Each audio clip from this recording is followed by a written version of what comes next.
গল্পের নাম জোড়া শালিকের সংসার। রচনায় মুন্নিয়ারা সাফিয়া।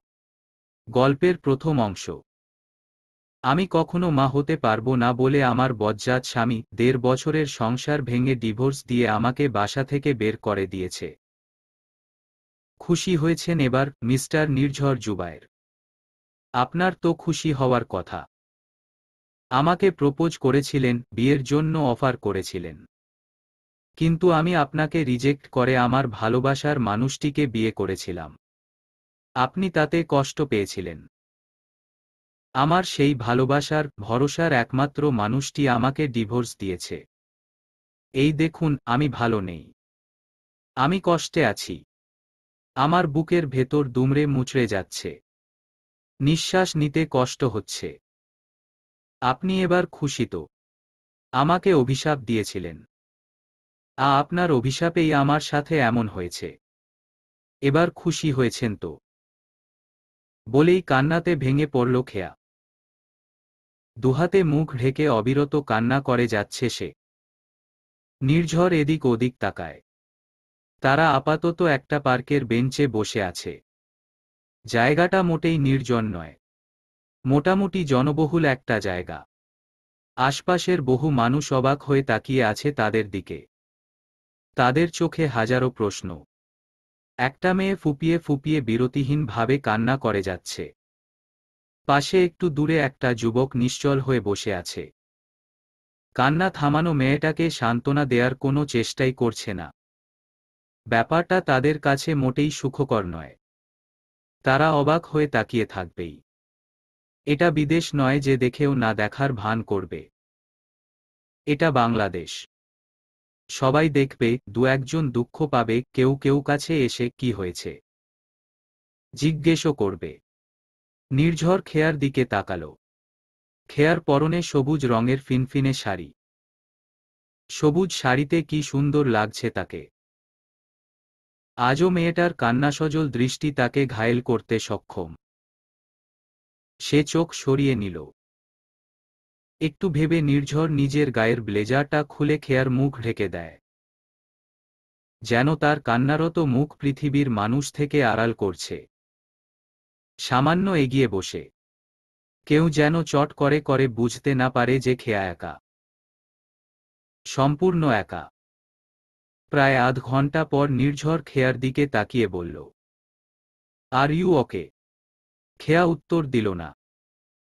এখনো ব্লেজার দিয়ে মুখ ঢেকে আছে। নির্ঝরই আবারও মুখ খুলল। সকালে তো মেবি কিছু খাওনি। এখন খাবে নাকি কিছু? খেয়া ছোট্ট করে না বলল, চলো আমার সাথে। সামনে একটা রেস্টুরেন্ট আছে।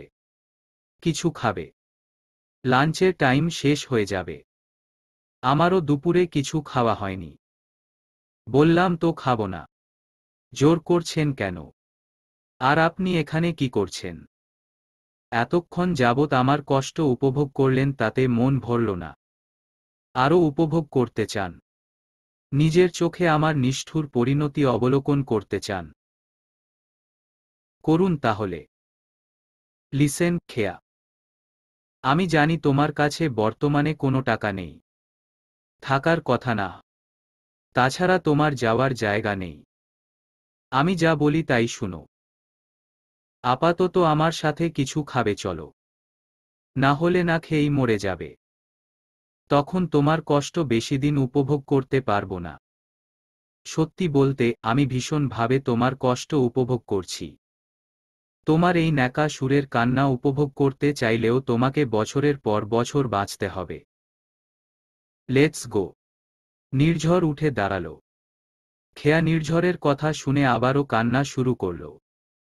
নির্ঝর তার দিকে এক পলক তাকিয়ে মুচকি হাসল। খেয়ার সাথে যেদিন তার প্রথম দেখা হয় সেদিনও এভাবে নাক টেনে কান্না করছিল। আজও একই জিনিস। প্রকৃতি সব জিনিসই নাকি দুবার করে ঘটায়। তার কাছেও তাই মনে হচ্ছে। তবে ডিফারেন্সটা হচ্ছে আজকের খেয়া আর সেদিনের খেয়ার মাঝে বিস্তর তফাৎ। খেয়ার কান্না কিছুতেই থামছে না। সেই সকাল থেকে দেখে যাচ্ছে সে। অল্পতে কেঁদে দেয়ার অসীম ক্ষমতা নিয়ে জন্মেছে খেয়া। অতি সামান্য কথাতেও যে সে কেঁদে টেদে এক করে ফেলে সব তা নির্ঝরের অজানা নয়। কিন্তু এত কান্না করলে তো অসুস্থ হয়ে পড়বে। নির্ঝর কিছুটা বিরক্ত হয়েই ধমক দিল, স্টপ ক্রিং। কেউ মরে গেছে। খেয়া ব্লেজারে নাক মুছে টেনে টেনে বলল, আমার প্রেম মরে গেছে। ও আপনি বুঝবেন না। বোঝার মতো কিছু থাকলে তো বুঝব। তুমি কান্না করছো কেন? আমার ইচ্ছে হয়েছে কান্না করছি। তাতে আপনার কি? তাতে আমার কি মানে? আমি বিরক্ত হচ্ছি। আপনাকে বিরক্ত হতে বলেছে কে? আশ্চর্য! এটা কি ধরনের প্রশ্ন? একদম কান্না করবে না? তুলে আছাড় দিব। মাথা ব্যথা শুরু হয়ে গেছে আমার তোমার প্যানপ্যানানি শুনতে শুনতে। খেয়া আবারও কান্না শুরু করল। কাঁদতে কাঁদতে বলল, আপনি আমার উপর রেগে যাচ্ছেন কেন? খেয়া, আমার কি এখন রাগ করা স্বাভাবিক নয়? না, একদম স্বাভাবিক নয়। আপনি অপ্রকৃতস্থদের মতো আচরণ করছেন। তাছাড়া আপনার বিরক্তি বা রাগের জন্য মোটেই আমি বা আমার কান্না দায়ী নয়। এর জন্য দায়ী আপনার মস্তিষ্কের হাইপোথ্যালামাস। নির্ঝর ভ্রু কুঁচকে তাকাল। সে একটা কঠিন কথা বলতে গিয়েও থেমে গেল। আবার নতুন করে কান্না জুড়ে দিবে। একে নিয়ে সে কিভাবে সামনের দিনগুলো পাড়ি দিবে তা কে জানে। তবে আজকের ধাক্কাটা অতি কঠিন ব্যক্তির জন্যও সামলানো দুঃসাধ্য ব্যাপার। ডিভোর্সের মতো রাশভারী শব্দ বহন করার মতো ক্যাপাবিলিটি সবার থাকে না। খেয়ার মতো নরম মেয়ে পারবে তো সামলে উঠতে। নির্ঝর একটা দীর্ঘশ্বাস ফেলল। সে খেয়ার পাশে থাকবে। তাকে থাকতে হবে যে। সে একটানে খেয়াকে দাঁড় করিয়ে ব্লেজারটা ভালো মতো গায়ে জড়িয়ে দিল। তারপর হাত ধরে কিছুটা টেনে নিয়েই গাড়িতে উঠাল। খেয়া হাতটা ছাড়ানোর চেষ্টা করতে করতে বলল, টানাটানি করবেন না তো। হাত ছাড়ুন। হাত ধরেছেন কেন? নির্ঝর নিজের সিটে ঠিকমতো বসে হাতটা আরও চেপে ধরে বলল, ইচ্ছে হয়েছে তাই ধরেছি। তাতে তোমার কি? আমার কি মানে? সরকারি হাত পেয়েছেন। হাত ছাড়ুন। ব্যথা পাচ্ছি। চাপ, স্পর্শ, যন্ত্রণা প্রভৃতি স্থূল অনুভূতির কেন্দ্র থ্যালামাস। এখানে আমার কোনো দোষ নেই। খবরদার আমার কথা আমাকে ফেরত দিবেন না। নির্ঝর মুচকি হেসে হাত ছেড়ে দিল। ফাইনালি খেয়ার কান্না থেমেছে। সে স্বস্তির নিঃশ্বাস ফেলল। নির্ঝরের বাসার সামনে গাড়ি থামতেই খেয়া চমকে উঠল। নির্ঝর তাকে তার বাসায় কেন এনেছে? সে তো ভেবেছিল কোনো ফিমেল হোস্টেল বা মেস ঠিক করে তাকে রাখবে। সরাসরি তার বাসায় কেন এনেছে? খেয়ার ভীত, সন্ত্রস্ত দৃষ্টি নির্ঝরের চোখ এড়াল না। সে গাড়ি থেকে নেমে জোর করেই খেয়াকে ভেতরে নিয়ে গেল। যদিও এই বাসা খেয়া আগে থেকে চিনে, তবে এই প্রথম ভেতরে পা রাখা। সে আর্স্ট হয়ে ড্রয়িং রুমের সোফায় বসল। প্রায় সঙ্গে সঙ্গে 4-5 বছরের একটা মেয়ে এসে নির্ঝরকে জড়িয়ে ধরে বলল, বাবাই, তুমি এসেছ। তোমার সাথে অনিকে। নির্ঝর তাকে চুমু খেয়ে কোলে তুলে নিল। খেয়া হা করে তাকিয়ে সব দেখছে। কিছুই তার মস্তিষ্কে ঢুকছে না। নির্ঝরের এত বড় মেয়ে আছে। তার মানে নির্ঝর যখন তাকে বিয়ের অফার দিয়েছিল তখন সে অলরেডি ম্যারিড। কিছু বুঝে উঠার আগেই সে অজ্ঞান হয়ে ঢলে পড়ল। বাবাই, উনি এত তাড়াতাড়ি ঘুমিয়ে পড়লেন কি করে? মাত্র আমার দিকে বড় বড় করে তাকিয়েছিল। নুহা মা, ওকে উনি উনি করবে না। উনিকে আন্টি বলে ডাকবে আজ থেকে। মনে থাকবে লক্ষ্মীটি। থু, বাবাই। নুহা কোল থেকে নামতেই নির্ঝর খেয়ার দিকে তাকায়। খেয়া সোফাতে মাথা রেখেছে। তার দু চোখ বন্ধ। সত্যি সত্যি ঘুমিয়ে পড়েছে নাকি? এত দ্রুত কেউ ঘুমিয়ে পড়তে পারে? জানা ছিল না। নুহাকে রুমে পাঠিয়ে খেয়ার পাশে বসে পড়ে সে। মেয়েটা বড্ড ক্লান্ত, এখানেই ঘুমিয়ে পড়েছে হয়তো। আস্তে করে ডাক দেয় সে, খেয়া, খেয়া, খেয়া তরি। খেয়া উত্তর দেয় না। নির্ঝর কিছুটা ভয় পেয়ে তাকে হালকা করে ধাক্কা দেয়। ডান হাতের উপর আলতো করে নিজের হাতটা রাখে। কতগুলো দিন পর খেয়ার স্পর্শ সে পাচ্ছে। তার চোখ দুটো ভরে উঠে। একটা সময় এই স্পর্শটুকুর জন্য সে কতটা ছটফট করেছে, কতটা জ্বালা যন্ত্রণা পেয়েছে। শুধুমাত্র খেয়ার সুখের কথা চিন্তা করে কোনো পদক্ষেপ নেয়নি। সবটা সহ্য করে গেছে। একটু এগিয়ে এসে খেয়ার গালে হাত রাখল সে। খেয়ার কোনো প্রতিক্রিয়া না পেয়ে একটু ঝাঁকায়। পরমুহূর্তে ক্ষিপ্র পায়ে ডাইনিং থেকে গ্লাসে পানি এনে কয়েক ফোঁটা ছিটাতেই খেয়া কপাল কুঁচকায়। নির্ঝর গ্লাস রেখে তার দুগালে হাত রেখে বলল, খেয়া, ঠিক আছো তুমি? সেন্সলেস হয়ে গেছিলে নাকি? এখানে সেন্সলেস হওয়ার মতো কিছু ঘটেছে নাকি? খেয়া হাত দিয়ে ঠেলে নির্ঝরের হাত সরিয়ে দেয়। ঘুম জড়ানো কণ্ঠে বলে, আমি ঘুমাচ্ছি জাহিদ, ডিস্টার্ব করবে না। ঘুমাতে দাও তো। এটুকু বলেই খেয়া পাশ ফিরে শয়। নির্ঝর কপাল কুঁচকে নিজের রাগ সামলানোর জন্য হাত মুঠ করে। কেন জানি সে খেয়ার মুখে তার প্রাক্তন স্বামীর নাম সহ্য করতে পারল না। খেয়াকে তুলে এক আছাড় দেয়ার ইচ্ছে হলো। ইচ্ছেটাকে দমন করতে সে খেয়াকে নিচে রেখেই গটগট করে উপরে উঠে গেল। নিজের রুমে গিয়ে বেশ সময় নিয়ে শাওয়ার নিল। ঘণ্টা খানেক পর ট্রাউজার আর টি শার্ট পরে নিচে নামল সে। খেয়া এখনো হাত পা ছড়িয়ে ছিটিয়ে বেঘরে ঘুমাচ্ছে। তার ঘুমন্ত নিষ্পাপ বাচ্চাদের মতো চেহারাটা দেখে নির্ঝরের সব রাগ যেন নিমেষে কর্পূরের মতো উবে গেল। সে হেসে ফেলল।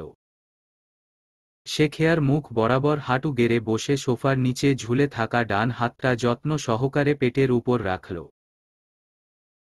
খেয়ার মুখটা শুকিয়ে গেছে। সারাদিন কান্না করার ফসল। নির্ঝর পাশে থেকেও মেয়েটাকে সামলানো প্রায় দুষ্কর হয়ে উঠেছিল। কি হতো সে যদি না থাকত? ভাগ্যিস সে খেয়ার খোঁজ খবর নিয়েছিল। না হলে তো জানতেই পারত না যে তার সাথে এত বড় একটা ঘটনা ঘটে যাচ্ছে। খেয়ার ডিভোর্সের সংবাদ তার কাছে অনেকটা বিনা মেঘে বজ্রপাতের মতো।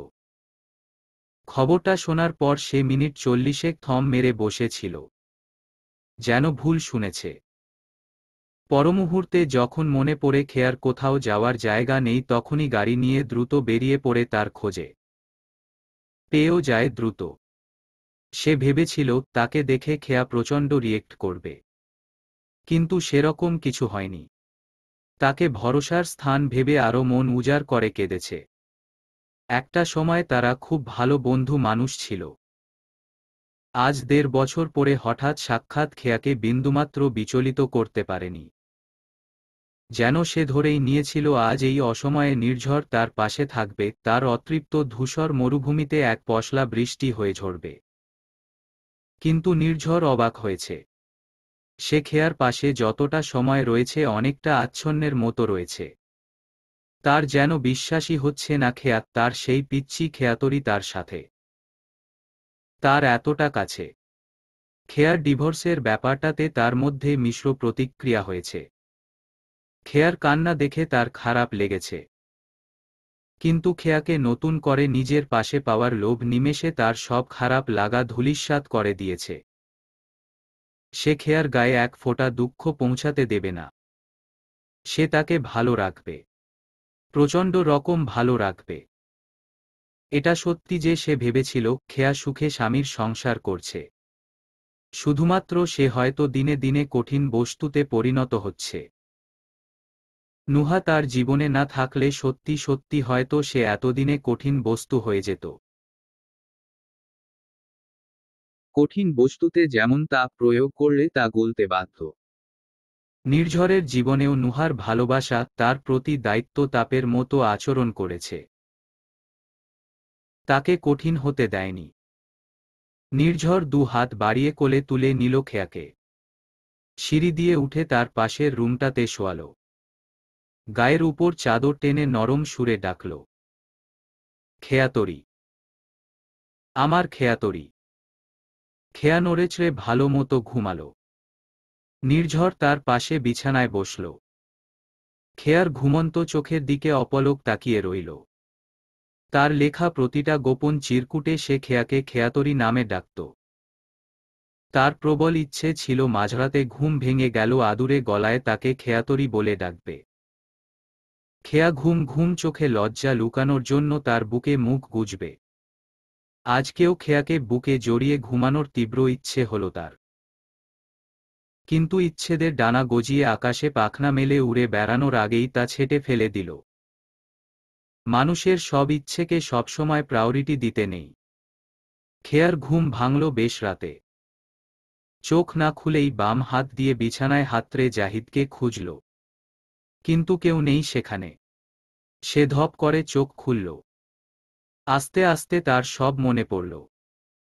জাহিদ তো তার থেকে মুক্তি নিয়েছে। সে তো এখন নির্ঝরের বাসায় আছে। আবারও কয়েক মিনিট সে নীরবে অশ্রু বিসর্জন দিল। নিজেকে স্বাভাবিক করে একটা দীর্ঘশ্বাস ফেলে পুরো রুমটাতে নজর বুলাল। রুমটা বেশ বড় এবং গোছানো। সবথেকে ভালো লাগব রুমের সাথে দক্ষিণের দিকে লাগোয়া ব্যালকনিটা। খেয়া বেশ দ্বিধাদ্বন্দ্বে ভুগছে। সে নির্ঝরের এখানে থাকতে রাজি হয়ে ভুল কিছু করেনি তো? অবশ্য সঠিক কাজ কোনটা তার জানা নেই। এতদিন ভাবত জাহিদকে নিজের জীবনসঙ্গী করার সিদ্ধান্তটাই তার জীবনের একমাত্র সঠিক সিদ্ধান্ত ছিল। না, সে ভুল। পৃথিবীতে আপন বলতে তার কেউ নেই। ভাগ্যের ফেরে তার জাহিদ আর নির্ঝরের সাথে দেখা। পরিচিত আপন মানুষ বলতে সে এই দুজনকে চিনে। নির্ঝরের এখানে থাকা ছাড়া তার আর কোথাও যাওয়ার জায়গা নেই। সে উঠে ওয়াশরুমে গেল। ওয়াশরুমে ঢুকেই চমকে উঠল। নতুন জামা কাপড়, টাওয়াল, প্রয়োজনীয় সব জিনিসপত্র রাখা। সে নিজের ভেতর প্রশান্তি অনুভব করল। একেবারে শাওয়ার নিয়ে নির্ঝরের কেনা মেরুন রঙের 3 পিস পরে সে বের হল। মাথায় টাওয়াল পেঁচিয়ে ড্রেসিং টেবিলের সামনে দাঁড়াতেই ব্যালকনি থেকে কবিতা আওড়ানোর মতো গুনগুন শব্দ ভেসে আসল। সে কয়েক পা এগিয়ে গেল। তোমার ব্যথাতে আমি কতটা পুড়ি, ব্যর্থ ভালোবাসায় বিবাগী হয়ে ঘুরি। আমি ভালো নেই, দেখো মেলিয়া দৃষ্টি। আখিদয় অশ্রুসিক্ত, ঝরছে অসময়ের বৃষ্টি। খেয়া না শোনার ভান করে চলে আসতেই নির্ঝর ডাক দিল, খেয়া। খেয়া চমকাল। রাতের নীরবতায় কেমন ঘোর লাগা, মমতা মিশ্রিত সে ডাক। কই, এর আগে জাহিদের ডাক তো এতটা আদুরে মনে হয়নি। সে কি ভাবছে এসব? ছি। খেয়া ঘুরে জোরপূর্বক মুখে একটু হাসি টেনে বলল, আপনি এখানে কি করছেন? না মানে রাত তো অনেক হয়েছে, ঘুমাননি? এখানে এসে দাঁড়াও। ভয় পাচ্ছ নাকি? নির্ঝরের প্রশ্নে খেয়া ঘাবড়ে গেলেও আড়ষ্ট হয়ে তার পাশে এসে দাঁড়ায়। বাইরে নিকষ কালো অন্ধকার। আজ এত অন্ধকার কেন? নির্ঝর বাইরের অন্ধকারে দৃষ্টি মেলে বলল, পৃথিবীর ডাইমেনশনাল ডোরে কি হয় জানো খেয়া? উহু। পৃথিবীর ডাইমেনশনাল ডোরে মধ্যাকর্ষণ শক্তি অনুপস্থিত। সেখানে এর প্রভাব খাটে না। সেজন্য কোনো বস্তু বা জিনিস ডাইমেনশনাল ডোরে পড়লে অতলে হারিয়ে যায়। কোনোদিন আর ফিরে আসে না। বুঝতে পেরেছ? খেয়া ছোট্ট করে বলল, বুঝলাম। বারমুডা ট্রায়াঙ্গেলের নাম তো শুনেছ নিশ্চয়ই। যার কাছাকাছি কোনো উড়োজাহাজ বা জাহাজ আসলে তা চুম্বকের মতো টেনে নেয়, একদম নিশ্চিহ্ন হয়ে যায়। অনেকে মনে করে পৃথিবীর ডাইমেনশনাল ডোর ওখানে অবস্থিত। ওই ডোর দিয়েই সব অতলে হারিয়ে যায়, যার জন্য আর কোনো হদিস মেলে না। অহ, তোমাকে এসব বলার কারণ পৃথিবীর ডাইমেনশনাল ডোরের মতো তুমি আমার ডাইমেনশনাল ডোর। এখানে আমার কোনো প্রভাব খাটে না। আজ থেকে 3 বছর আগে শীতের এক সকালে তোমার অতলে হারিয়ে গেছি। আর কোনোদিন নিজের মাঝে ফিরতে পারলাম না। ভবিষ্যতেও পারবো না। তুমি কি রাগ করছো এসব শুনে? না, করছি না। এই যে আমি এখন তোমার কাছাকাছি আছি, আমি নিজের মধ্যে নেই। নিজের উপর কোনো কন্ট্রোল নেই। আমি তোমাকে এখন এসব কথা বলতে চাচ্ছি না। আবার নিজেকে থামাতেও পারছি না। তুমি কি নতুন করে আমার হাত ধরবে? আমি ঘুমাবো এখন। অনেক রাত হয়েছে। তাছাড়া অন্ধকারও এক প্রকার মদের মতো, যে কোনো মানুষকে মুহূর্তে নেশাগ্রস্ত করতে পারে। এখন আপনি একটা ঘোরের মধ্যে আছেন। সকালে কথা বলবো আমরা। একনাগাড়ে বলে খেয়া কয়েক পা এগিয়ে যেতেই নির্ঝর পেছনে থেকে তাকে ঝাপটে ধরে। কোনো প্রতিক্রিয়া করার আগেই এক টানে মাথার টাওয়াল খুলে ভেজা চুলে মুখ ডোবায়। সে শিউরে উঠে। নির্ঝর এই প্রথম তাকে জড়িয়ে ধরেছে। এর আগে কখনো এমন আচরণ করেনি। হঠাৎ করেই দমকা হাওয়ার মতো কোথা থেকে যেন অজানা ভয় এসে তাকে গ্রাস করে। সে এক ধাক্কায় নির্ঝরকে সরিয়ে দিয়ে কান্না করে দেয়। খেয়ার ফুপিয়ে কান্নার শব্দেই যেন নির্ঝরের হুঁশ ফিরে। সে ব্যতিব্যস্ত হয়ে খেয়াকে ধরতে নিতেই ছিটকে পেছনে সরে যায়। নির্ঝর অপরাধীর মতো করুণ সুরে বলে, সরি। আমায় ক্ষমা করো। বুঝতে পারছি না এসব কি হচ্ছে আমার সাথে। কান্না করবে না তুমি। একদম কান্না করবে না। কেমন? আমি যাচ্ছি। তুমি ঘুমাও। ঘুমাও। বলেই এক মুহূর্ত বিলম্ব না করে দ্রুত দরজা দিয়ে বের হয়ে যায়। খেয়া দরজা ভেতর থেকে লক করে বালিশে মুখ গুজে কান্না শুরু করে। এসব কি হচ্ছে? কেন হচ্ছে? এর চেয়ে বাচ্চাদের সাথে ইয়াতিমখানায় কাটানো দিনগুলোও তো ভালো ছিল। তার কান্নার বেগ সময়ের সাথে বেড়ে যায়। সকালবেলা পেটের ক্ষুধা মাথা চারা দিতেই খেয়া ভয় ভয় নিচে নামে। ডাইনিংয়ের দিকে এগোতেই দেখে নির্ঝর পিচ্চি মেয়েটা খাবার সামনে বসে আছে। একটা মধ্যবয়স্ক মহিলা খাবার সার্ভ করছে। সে দাঁড়িয়ে পড়ে। ডাইনিংয়ে যাবে নাকি উপরে চলে যাবে বুঝতে পারছে না। রাতের ঘটনার পর নির্ঝরের সামনে যেতে তার লজ্জা লজ্জা লাগছে। নির্ঝরের কোনো কিছুই তার সুবিধের মনে হচ্ছে না। বারবার মনে হচ্ছে ছেলেটার মাঝে এক সমুদ্র রহস্য আছে। তবে সে এটা নিশ্চিত যে নির্ঝর অবিবাহিত। কিন্তু সে আনম্যারিড হলে পিচ্চি মেয়েটা তাকে বাবা কেন ডাকছে? দত্তক নিয়েছে নাকি? নাকি নির্ঝরের প্রথম স্ত্রীর সন্তান? তাছাড়া নির্ঝর বিয়ে করে না কেন?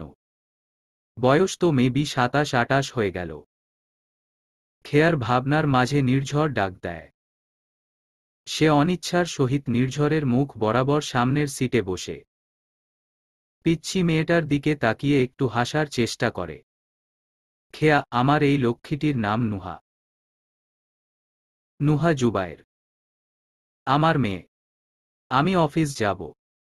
তুমি সময় কাটানোর জন্য নুহার সাথে গল্প করতে পারো। নুহা কিন্তু প্রচুর গল্প জানে। নির্ঝর নুহার কাঁধে হাত রেখে হাসি মুখে বলে। খেয়া মাথা নেড়ে সায় জানায়। নুহা কিভাবে তার সন্তান হয় সে প্রশ্ন সে বাদ রাখে। আপাতত নির্ঝর যে অনেক স্বাভাবিক আছে এটাই ঢের বেশি। সে প্লেটে খাবার নিয়ে খাওয়া শুরু করে। নির্ঝরই আবার বলে, নুহা কিন্তু অনেক স্ট্রং। তোমার মতো ছিচকাদুনে না। তুমি তোমার 22 বছরের জীবনে যেই পরিমাণ কান্না করেছ এতদিনে তো কোনো সমুদ্র তৈরি হওয়ার কথা। সমুদ্র না হলেও দিঘি অন্তত হওয়ার কথা। দিঘির কোনো নাম রেখেছ? খেয়া তার দিকে তাকিয়ে চোখ পাকায়। নুহা না বুঝেই বাবার সাথে তাল মিলিয়ে হাসতে থাকে। নির্ঝর ভয়ার্ত গলায় বলে, এই কথার জন্য যেন আবার কান্না করো না প্লিজ। তাহলে আমার আজকের দিনটাও মাটি হবে। আপনি চুপ করুন প্লিজ। চুপ করলাম। এখন ঠিকঠাক মতো খাও। আর বেশি বেশি খাবে। থু। খাবারের মাঝে নুহা হঠাৎ বায়না ধরে সে আন্টির হাতে করে খাবে। খেয়া অস্বস্তিতে পড়ে যায়। নির্ঝর নুহার দিকে তাকিয়ে বলল, মা, আমি খাইয়ে দিই। কেমন? সে দৃঢ়কণ্ঠে বলে, না, আমি আন্টির হাতে খাবো মানে আন্টির হাতে খাবো। নির্ঝর কিছু বলতে নিতেই খেয়া তাকে থামিয়ে দেয়। সে নিজের প্লেট নিয়ে এগিয়ে এসে নুহার পাশে বসে। তারপর পরম মমতায় হাসিমুখে নুহার মুখে খাবার তুলে দেয়। এই প্রথমবার সে মা না হওয়ার কষ্টটুকু অনুভব করল। সে কি সত্যিই কোনোদিন মা হতে পারবে না? কেউ তার সদ্য বুলি ফোটা মুখে আধো আধো করে মা ডাকবে না। সে সত্যি কোনোদিন কারো মুখে মা ডাক শুনবে না। তার চোখ জলে কানায় কানায় ভরে ওঠে। জল লুকানোর জন্য অন্যদিকে তাকায়। সে নুহার খাওয়ার ফাঁকে ফাঁকে টুকটাক প্রশ্ন করে, নুহা, তুমি স্কুলে যাও? জি আন্টি। কিন্তু বাবাই অনেক ভয় পায়। তুমি বল, ভয় কিসের? আমি তো ড্রাইভার দাদুর সাথে যাই। এবার থেকে আমি তোমায় নিয়ে যাব। তুমি কি খুশি হয়েছ? নুহা খুশিতে হাতে তালি দেয়। দুহাত দুদিকে প্রসারিত করে বলে, আমি এত এত খুশি হয়েছি। খেয়া হেসে ফেলে। হাসিমুখেই নির্ঝরের দিকে তাকায়। নির্ঝর খাওয়া বাদ দিয়ে হা করে তার দিকে তাকিয়ে আছে। খাওয়া শেষে নুহা স্কুলের জন্য রেডি হতে উপরে গেল। একটু পর খেয়া নিজেও রেডি হওয়ার জন্য সিঁড়িতে পা রাখতেই উপর থেকে নির্ঝর নামে। একদম স্যুট টুট পরে ফরমাল ড্রেসে। ছেলেটা এত বেশি সুন্দর কেন? মাঝে মাঝে তার বড্ড হিংসে হয়। চোখে চোখ পড়তেই খেয়া চোখ সরিয়ে নিল। নির্ঝর কাছাকাছি এসে বলল, এ মানে আমি এখন অফিস যাচ্ছি। খেয়া নরম গলায় বলল, অহ, বেশ তো, যান। আজ ফিরতে একটু লেট হতে পারে, তবে চেষ্টা করব লেট না করার। যাচ্ছি। খেয়া অবাক হয়ে তার মুখপানে তাকায়। কই, জাহিদ তো অফিস যাওয়ার আগে তাকে এভাবে কোনোদিন বলেনি। নির্ঝর তাকে বলছে কেন? সে নির্ঝরের কে হয়? কিছুই না। নির্ঝর এখনো দাঁড়িয়ে আছে। যাচ্ছি বলে এখনো যাচ্ছে না। হয়তো তার মুখ থেকে কিছু শুনতে চাচ্ছে। সাবধানে ড্রাইভ করবেন, দুপুরে টাইমলি লাঞ্চ করবেন টাইপ কিছু। সে দারুণ অস্বস্তিতে পড়ে যায়। এই ছেলে প্রতিটা মুহূর্ত তাকে অস্বস্তিতে কেন ফেলে? অস্বস্তি নিয়েই খেয়া জিজ্ঞেস করল, আপনার অফিস কি সেই আগেরটাই? হু। তবে অফিসের পাশাপাশি নতুন একটা কাজ করি। অফিসে আমার কাজ নেই বললেই চলে। সবকিছুর হিসেব রাখা শুধু কর্মচারীরা সব করে। সেজন্য ম্যাক্সিমাম সময় ফিজিক্স ল্যাবে কাটাই। তুমি তো জানো আমার ফিজিক্সের গবেষণার প্রতি দারুণ ঝোঁক। এখন প্রথমেই ফিজিক্স ল্যাবে যাব। অহ, ভালো। আপাতত ল্যাবে কি নিয়ে গবেষণা হচ্ছে শুনতে চাও? আইনস্টাইনের রিলেটিভিটি নিয়ে। আমরা আপেক্ষিকতার নতুন ফর্মুলা বের করার চেষ্টা করছি। কাল দীর্ঘায়ন আর দৈর্ঘ্য সংকোচনের মধ্যে যোগসূত্র যাকে বলে। খেয়ার কিছুই মাথায় ঢুকছে না। নির্ঝরের সাথে প্রথম দেখার পরেই বুঝবে পেরেছে ফিজিক্সের প্রতি তার আগ্রহতা। কথায় কথায় ফিজিক্স টেনে দীর্ঘ বক্তৃতা দিবে। সে প্রসঙ্গ ঘুরাতে বলল, বাসায় তো আমরা তিনজন আর সার্ভেন্ট ছাড়া অন্য কাউকে দেখছি না। আপনার বাবা গ্রাম থেকে কি এখনো ঢাকা আসতে চায় না? নির্ঝরের মুখটা বেলুনের মতো চুপসে গেল। সে ভারী গলায় বলল, বাবা গত বছর অন্য পৃথিবীতে চলে গেছেন। আমি যাচ্ছি। বলেই হাঁটা শুরু করে। খেয়ার মন খারাপ হয়। সে অযাচিত প্রশ্ন করে শুধু শুধু নির্ঝরের মনটা খারাপ করে দিল। নির্ঝরও বর্তমানে তার মতো অসহায়। আপন বলতে কেউ নেই বললেই চলে। বহির্গমন গেটের কাছে পৌঁছাতেই খেয়া গলা উঁচিয়ে বলে, সাবধানে যাবেন, মি। নির্ঝর সাহেব। নির্ঝর থমকে দাঁড়ায়। খেয়ার দিকে তাকিয়ে একটু হাসার চেষ্টা করে বের হয়ে যায়। খেয়া ছাদের পশ্চিমের রেলিং ধরে দাঁড়িয়ে আছে। ঝিরিঝিরি বাতাস বইছে চারিদিকে। আবছা অন্ধকারে বেশ ভালোই লাগছে তার। আজ 17 দিন হল সে নির্ঝরের বাড়িতে এসেছে। প্রথম দিকে নির্ঝরের সামনে একটু অস্বস্তি হলেও এখন সব স্বাভাবিক হয়ে গেছে। নির্ঝরের সাথে সেই প্রথম পরিচয়ের সময় যেমন বন্ধুত্বের সম্পর্ক ছিল তেমন হয়েছে। নুহাও তাকে ছাড়া অন্য কিছু বোঝে না। প্রতি রাতে তার সাথে ঘুমায়। গল্প বলে বলে তাকে ঘুম পাড়াতে হয়। পিচ্চিটা অতি অল্প সময়ে তার হৃদয়ের অনেকখানি জুড়ে নিয়েছে। তবে নুহার ব্যাপারটা সে আজ পর্যন্ত জানে না। নির্ঝর কিছু বলেনি। সেও আগ বাড়িয়ে জিজ্ঞেস করেনি কিছু। তার মনে হয় নুহার ব্যাপারে কিছু জিজ্ঞেস করা মানেই ব্যক্তিগত ব্যাপারে নাক গলানো। তাকে আশ্রয় দিয়েছে তাতেই সে কৃতজ্ঞ। তার ধারণা নির্ঝর তাকে নিজে থেকে বলবে। হঠাৎ করে তার জাহিদের কথা মনে পড়ে। ডিভোর্সের 7 দিনের মাথায় নির্ঝরের কিনে দেয়া নতুন ফোন দিয়ে সে জাহিদকে কল করেছিল। জাহিদ তার সাথে তুই তুকারি করে কথা বলেছে। অলরেডি একজনকে বিয়ে করে ঘরেও এনেছে। সেদিন রাতে সে আবারও নতুন করে কান্না করে। তার কান্নার বেগ বেড়ে যায় নির্ঝরের বকা শুনে। কেন সে জাহিদকে ফোন করেছে ইত্যাদি। খেয়া দীর্ঘশ্বাস ফেলে আকাশের দিকে তাকাল। আজ আকাশ একদম পরিষ্কার। প্রচুর তারা জল জল করছে। কি ভয়ঙ্কর সুন্দর। সে গুনগুন করে বলে উঠে। দুঃখ দাও, অবহেলা করো।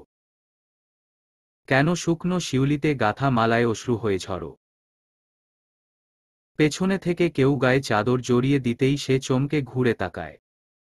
দ্রুত ঘাড় ঘুরিয়ে নির্ঝরকে দেখে স্বস্তি পায়। সাথে একটু লজ্জাও। কেন জানি হুটহাট নির্ঝরকে দেখলেই লজ্জায় লাল, নীল, বেগুনি হয়ে যায় সে। চাদরটা ভালো মতো গায়ে জড়িয়ে নির্ঝরের দিকে তাকায়। নির্ঝর ইতোমধ্যে ফ্লোরে বসে পড়েছে। তার সামনে ধোয়া উঠা গরম 2 কাপ কফি।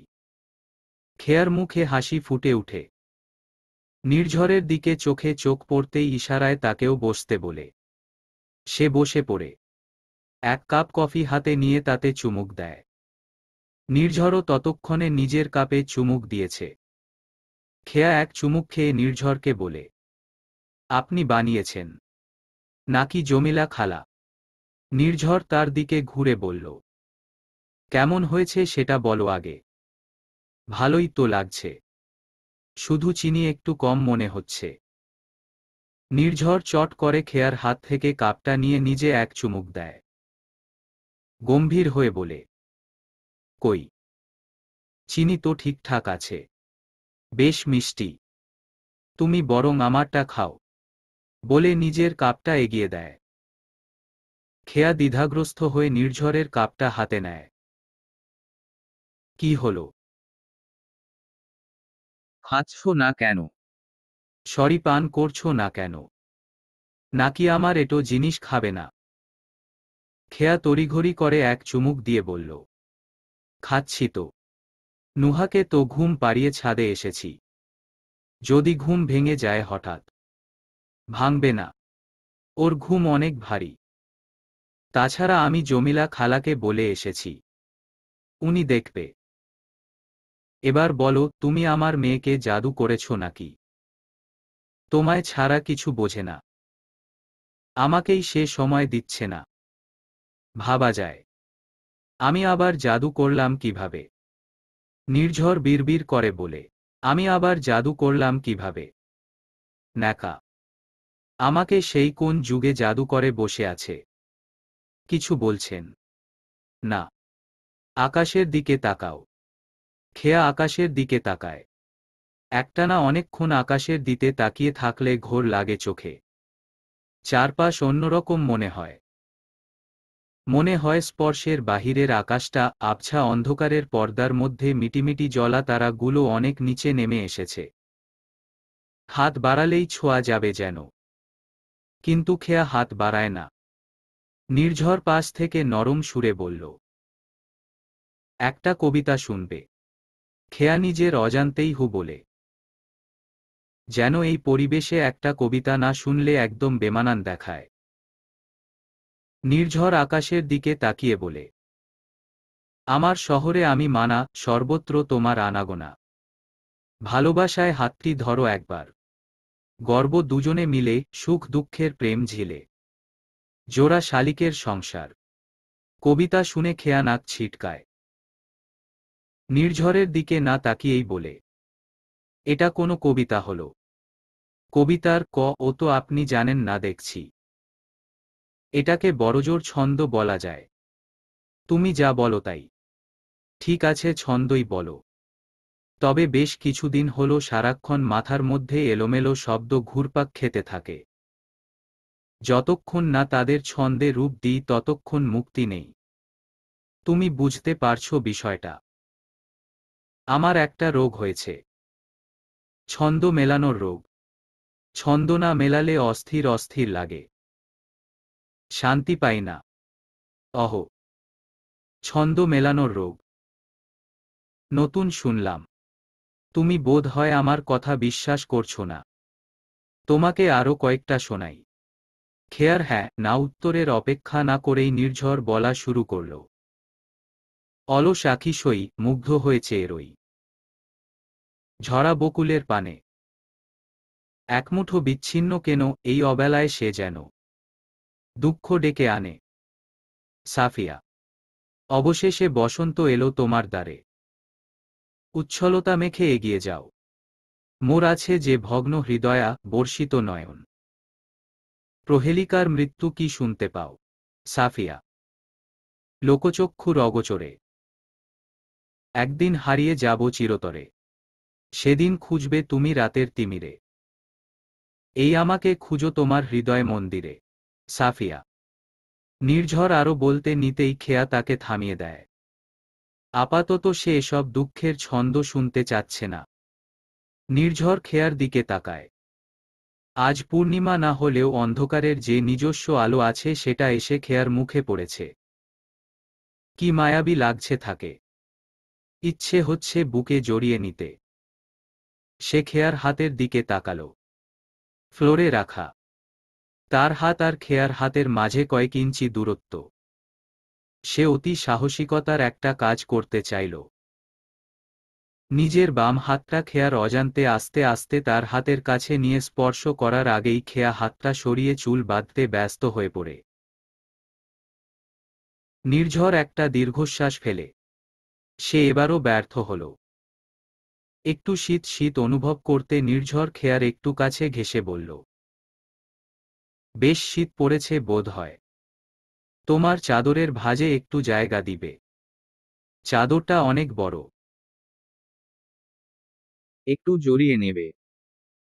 খেয়া এক ঝটকায় নিজের গায়ের চাদরটা খুলে নির্ঝরের সামনে মেলে ধরে।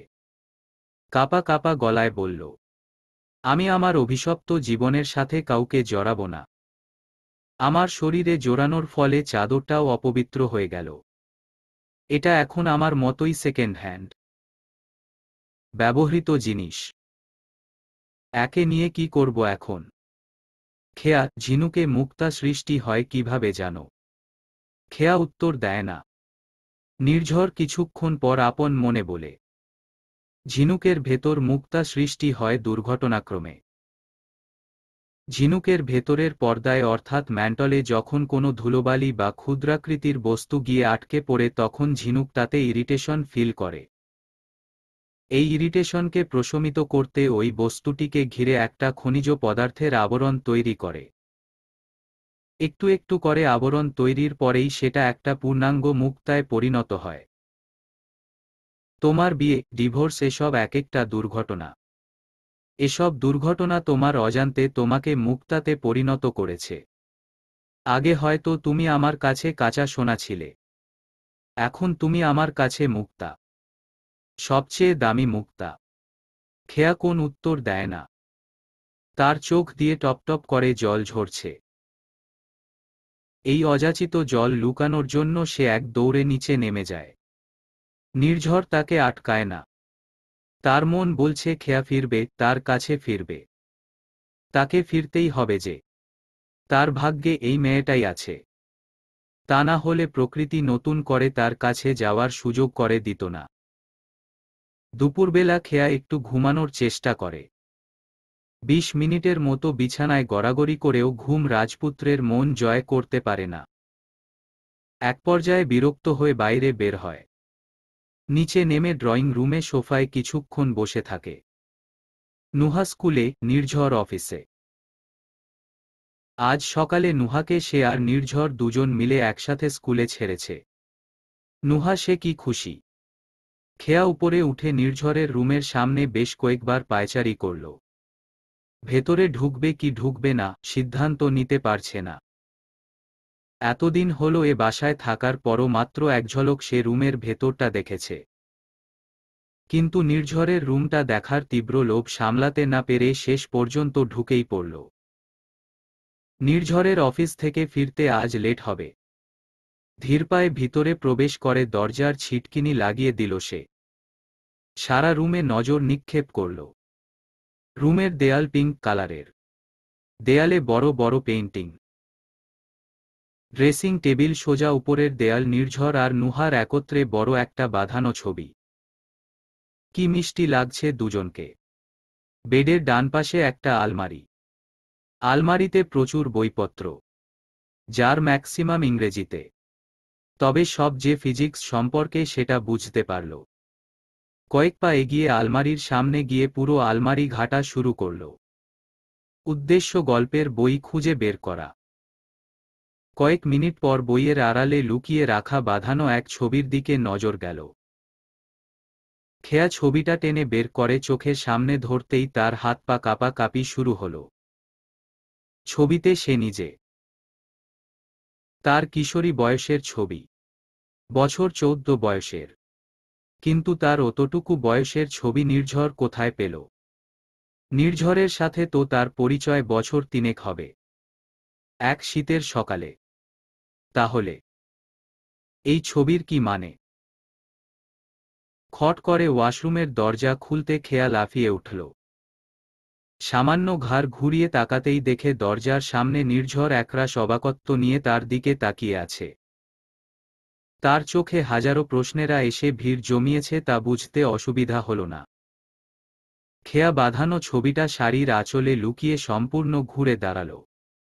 নির্ঝরের দিকে তাকিয়ে হাসার চেষ্টা করল। কিন্তু তাতে নির্ঝরের মুখের অভিব্যক্তির বিন্দুমাত্র পরিবর্তন হল না। সে নির্ঝরের দিকে তাকিয়েই কয়েক পা পিছিয়ে ছবিটা নির্ঝরের অজান্তে আলমারির বইয়ের ভাঁজে রাখল। তারপর দ্রুত সরে এসে সারা রুমে এক পলক নজর বুলিয়ে অযাচিত হেসে বলল, আপনার রুমটা অনেক সুন্দর, না? নির্ঝর এখনো ঠায় দাঁড়িয়ে আছে। খেয়ার আচরণ তার কাছে স্বাভাবিক মনে হচ্ছে না। অনেকটা চোর চুরি করার পর আচমকা ধরা পড়লে যেমন হয় আর কি।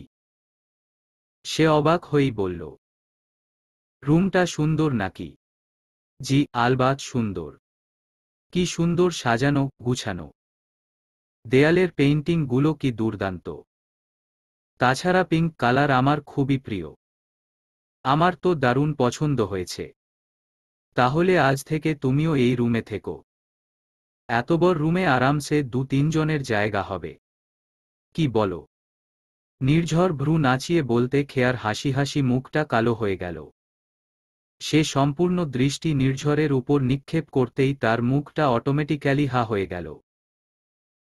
নির্ঝর খালি গায়ে তার সামনে দাঁড়িয়ে আছে। শুধুমাত্র ট্রাউজার পরা, যা সে মাত্র খেয়াল করল।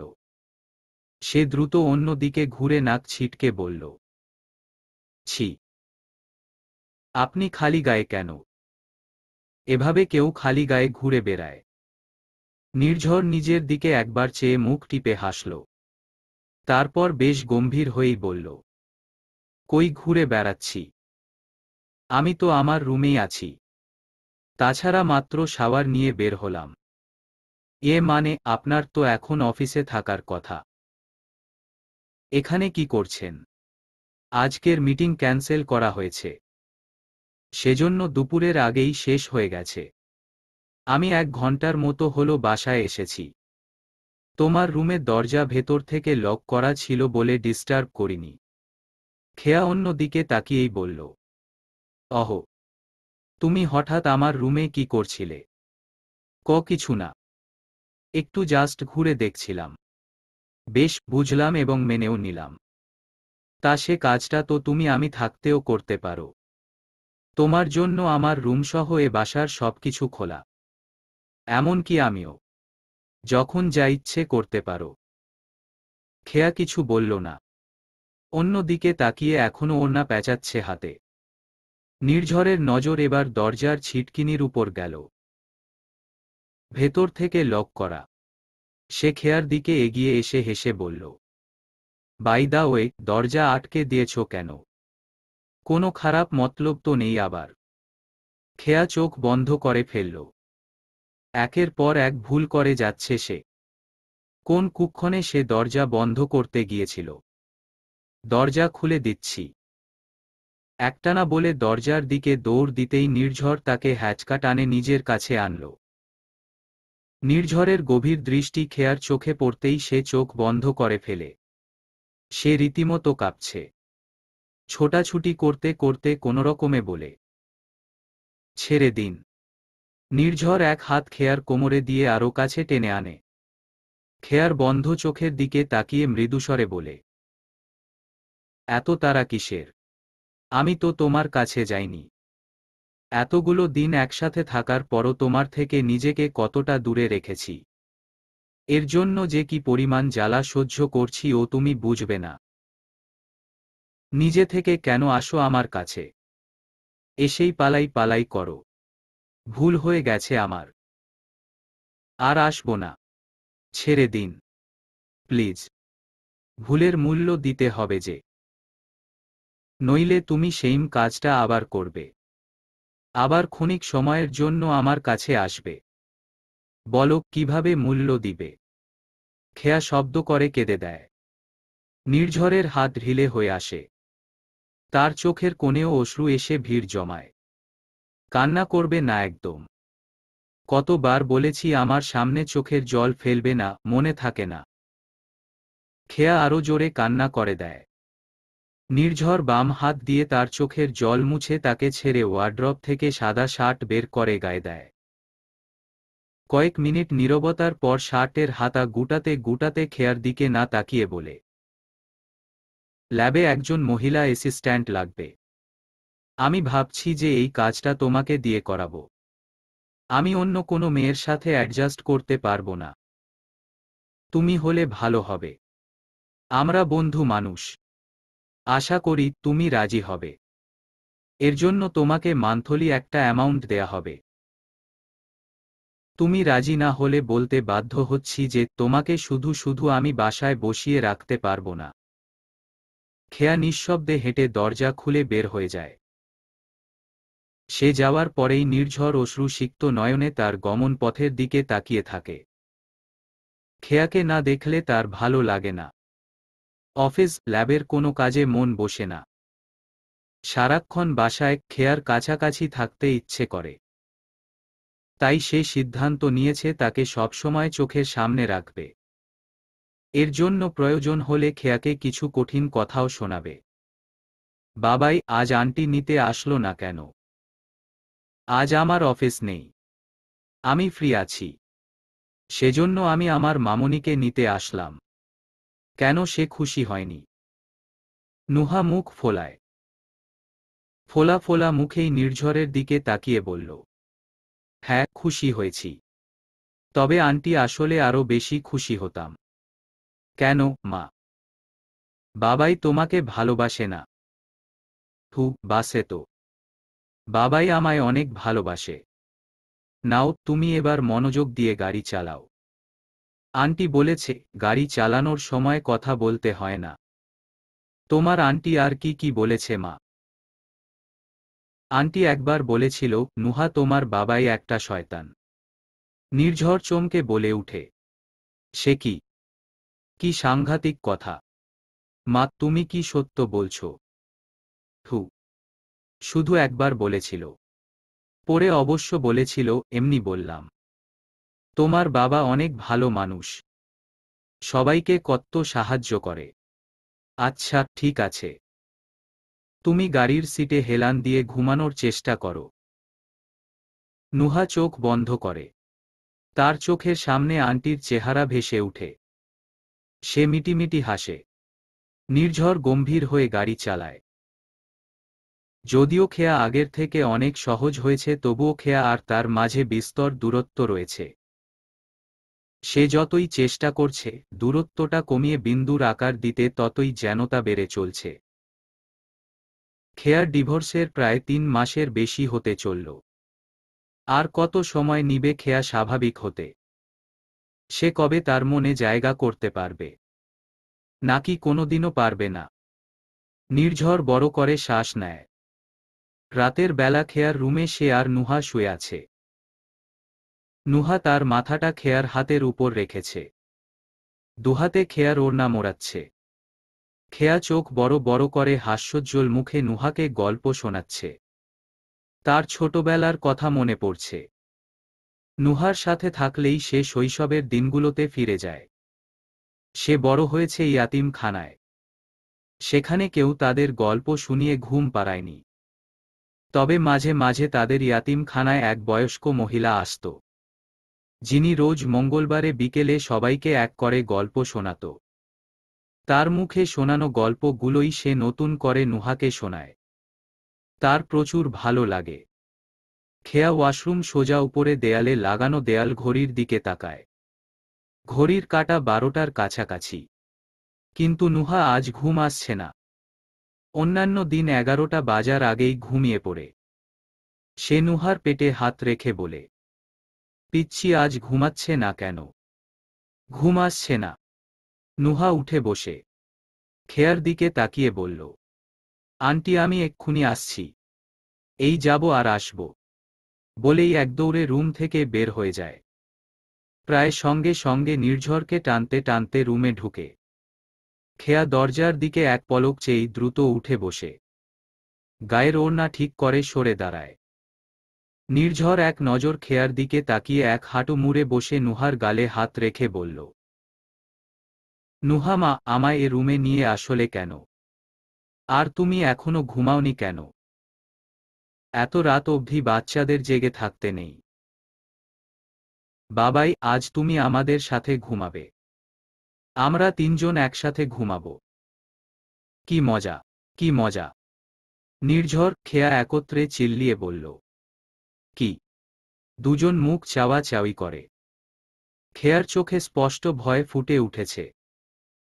নির্ঝর নুহাকে বুঝানোর চেষ্টা করতে করতে বলল, নুহা মা, পাগলামি করে না। তুমি যে কোনো একজনের সাথে ঘুমাবে আজ। হয় আমাদের সাথে, না হয় ভালো আন্টির সাথে।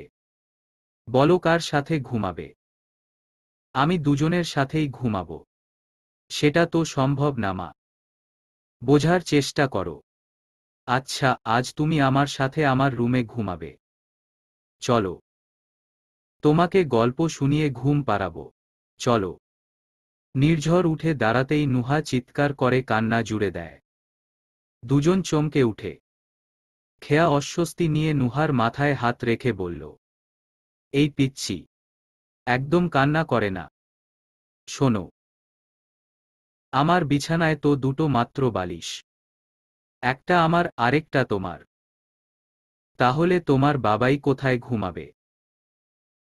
তার চেয়ে তোমার বাবাই তার রুমে ঘুমাক। কেমন? নুহা এক গাল হেসে বলে, তুমি দাঁড়াও, আমি বাবাইয়ের রুম থেকে এক্ষুনি বালিশ নিয়ে আসছি। বলেই ভো দৌড়। নির্ঝর বড় করে একটা দীর্ঘশ্বাস ফেলে বিছানায় বসে খেয়ার দিকে তাকায়। এখনো আর্স্ট হয়ে মাথা নিচু করে দাঁড়িয়ে আছে। সে গলা খাকারি দিয়ে বলে, না মানে বলছিলাম কি, তোমার বেডটা তো বেশ বড়। একপাশে না হয় একটু শুয়ে পড়ি? দেন, নুহা ঘুমালেই চলে যাব। বাচ্চা মানুষ, বুঝাতে বেগ পেতে হবে। কি বলো? খেয়া একটু ভেবে মাথা নেড়ে সায় জানায়। কিছুক্ষণ পর নুহাকে মাঝখানে দিয়ে দুজন দুপাশে শুয়ে পড়ে।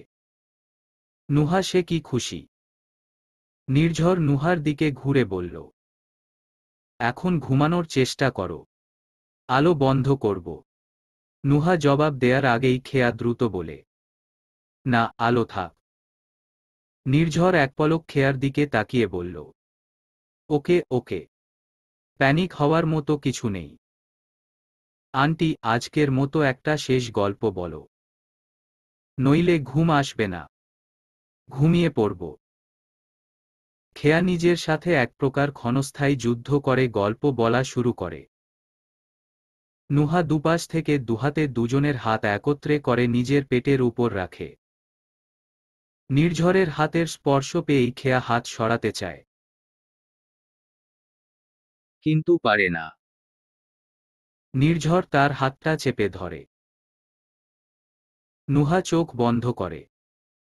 নির্ঝর তার মেয়েটার উপর বড্ড কৃতজ্ঞতা অনুভব করল।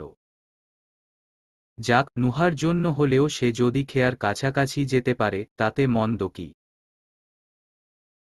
কান পেতে মন দিয়ে সে খেয়ার কণ্ঠের গল্প শোনে। কি মিষ্টি কণ্ঠ। নির্ঝর কেমন ঘোরের মধ্যে চলে যায়। সারাদিনের ক্লান্তির পর দ্রুত হাই তুলে ঘুমিয়ে যায় সে। আধ ঘন্টার মধ্যে খেয়া ঘুরে দুজনের দিকে তাকায়। দুজনেই ঘুমিয়ে অতলে চলে গেছে। সে একটু উঁচু হয়ে নির্ঝরকে ডেকে অন্য রুমে পাঠাতে চায়। তাকে ডাকতে গিয়েও সে ডাক দেয় না। কত শান্তিতে ঘুমাচ্ছে। এমন ঘুমন্ত মানুষকে ডেকে কষ্ট দিতে মন চায় না। সে দুজনের গায়ে ভালো মতো কম্বল পেঁচিয়ে দেয়। নিজে উঠে বেলকনিতে যায়। ঘড়িতে একটা ছুঁই ছুঁই। বেলকনির ঠান্ডা ফ্লোরে বসে পড়ে সে। হঠাৎ করেই জাহিদের কথা খুব মনে পড়ে। সে নিঃশব্দে কান্না করে। জাহিদের সাথে তার প্রথম দেখা হয় কলেজে। তখন তার বয়স 17-18 হবে হয়তো। ইয়াতিমখানায় বড় হওয়ার দরুন নিজের সঠিক বয়স বা জন্মতারিখ তার জানা নেই। তাদের ইয়াতিমখানার মাদ্রাসা থেকেই সে এইচএসসি পাশ করে। এইচএসসি পাশের পর সেখান থেকে তাদের কিছু টাকা দিয়ে নিজেদের মতো স্বাবলম্বী হয়ে বাঁচতে বলে। সেই টাকা থেকেই সে থাকার একটা জায়গা জোগাড় করে। কাছাকাছি একটা কলেজে অনার্সের জন্য ভর্তি হতে যায়। ভর্তির কোনো কিছু বুঝতে না পারায় সে মুশকিলে পড়ে যায়।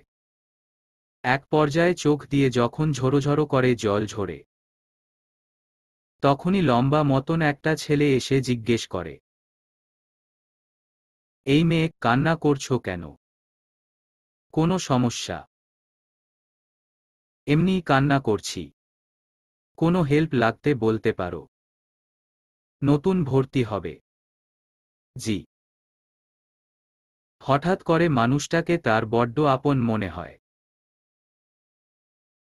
সে কান্না করতে করতে সব বলে। এভাবেই তার জাহিদের সাথে পরিচয়।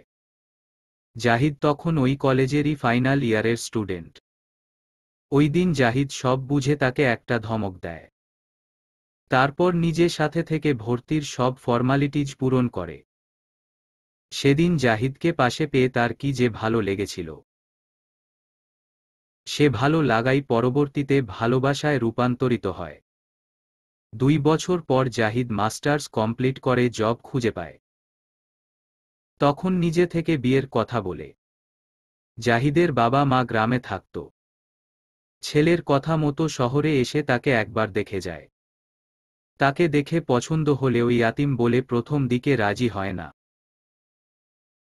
পরবর্তীতে জাহিদ তাদের বুঝিয়ে রাজি করায়। যখন সে অনার্স 3rd ইয়ারে উঠে তখন জাহিদের সাথে বিয়ে হয়ে যায়। বিয়ের পরপরই শ্বশুর শাশুড়ি গ্রামে চলে যায়। প্রথম দিকে সবকিছু ঠিকঠাক ছিল। বিয়ের 1 বছরের মাথায় জাহিদের আচরণে ব্যাপক পরিবর্তন আসে। তবুও সে তাতে মানিয়ে নেয়ার চেষ্টা করে। সে জানত যে তার যাওয়ার জায়গা নেই। সংসারের সাথে সাথে সে কলেজে যাওয়া শুরু করে। কিন্তু তাতে বাদ সাধে জাহিদ। তাদের মধ্যে তখন বেশ কথা কাটাকাটি হয়। কিন্তু তারপরও জাহিদের থেকে এক প্রকার লুকিয়ে সে পরীক্ষাগুলো দিয়েছে। জাহিদের সাথে বিচ্ছেদের পর নির্ঝরের এখান থেকে সে ফাইনাল ইয়ারের এক্সাম দিয়েছে। তখন সে মানসিকভাবে একদম বিপর্যস্ত ছিল। জানা নেই রেজাল্ট কি হবে, কোনো রকমে পাস করবে তো। প্রচণ্ড শীত শীত লাগতেই সে রুমে আসলো। নুহা, নির্ঝর দুজনেই এখনো গভীর ঘুমে। সে কম্বলের ভেতর ঢুকে নুহাকে জড়িয়ে চোখ বন্ধ করল। প্রচণ্ড শীত লাগছে। শেষ রাতের দিকে নিজের উপর ভারী অনুভব হতেই চোখ খুলে নির্ঝর। তাকে দুজন মিলে জড়িয়ে আছে। খেয়া, নুহা তার হাতের উপর মাথা রেখে গভীর ঘুমে। খেয়া এক পা তার পায়ের উপর উঠিয়ে দিয়েছে অলরেডি। বাম হাতটা তার পেটের উপর রেখেছে। নির্ঝর মুচকি হাসল। খেয়া যদি চোখ খুলে দেখত যে তাকে এভাবে জড়িয়ে ঘুমিয়ে আছে তাহলে তার এক্সপ্রেশন কেমন হতো ভাবতেই তার গলা ছেড়ে হাসতে হাসতে ইচ্ছে করছে। অতি সাবধানে নিজের দুজনকে ছাড়িয়ে মাথার নিচ থেকে বাম হাতটা বের করে নির্ঝর। সাবধানে বিছানা ছেড়ে উঠে বাম হাত বার কয়েক নাড়াচাড়া করে। প্রচণ্ড ব্যথা হয়ে গেছে। ঘুমের ঘোরে সে বিন্দুমাত্র টের পায়নি। দুজনের গায়ে কম্বল পেঁচিয়ে নুহার কপালে চুমু দেয় নির্ঝর। খেয়ার দিকে এক পলক চেয়ে বের হওয়ার জন্য উদ্যত হয়। দরজা অবধি যেতেই খেয়ার দিকে পিছন ঘুরে তাকায়। খেয়ার ঘুমন্ত মুখটা যেন তাকে চুম্বকের মতো টানছে। ফের ঘুরে বিছানার কাছে আসে। উবু হয়ে খেয়ার দিকে ঝুঁকে জীবনে প্রথমবারের মতো তার গালে ঠোঁট ছোঁয়ায়। তারপর দ্রুত পায়ে রুম থেকে বের হয়ে যায়। সকালবেলা ঘুম ভাঙতেই নুহার পাশে তাকায় খেয়া। সে বড় করে শ্বাস নেয়। না, নির্ঝর নেই। শুধু সে আর নুহা শুয়ে আছে। হয়তো রাতের বেলা নুহা ঘুমিয়ে পড়ার পরেই চলে গেছে। কেন জানি নির্ঝরের প্রতি শ্রদ্ধা জেগে উঠে। উঠে ওয়াশরুমে যায় সে। হাতে মুখে পানি দিয়ে আয়নার দিকে তাকায়। সেখানে তার ফ্যাকাশে প্রতিবিম্ব ভেসে উঠেছে। কতদিন হলো নিজের যত্ন নেয় না সে। হঠাৎ করেই তার চোখের সামনে নির্ঝরের হাস্যোজ্জ্বল চেহারা ভেসে উঠে। খেয়া কপাল কুঁচকায়। সকাল সকাল বেলা নির্ঝরের চেহারা কেন মনের মধ্যে ভেসে উঠছে।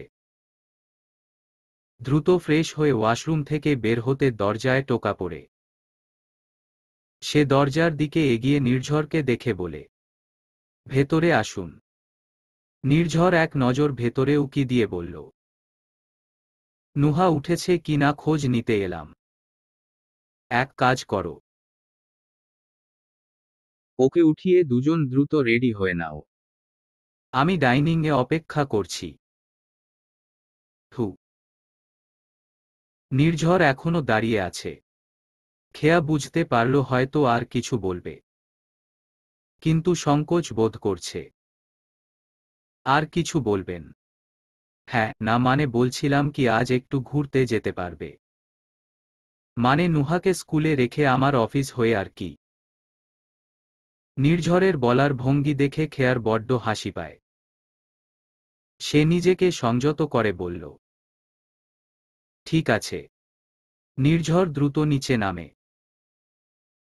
তার নাচতে ইচ্ছে করছে।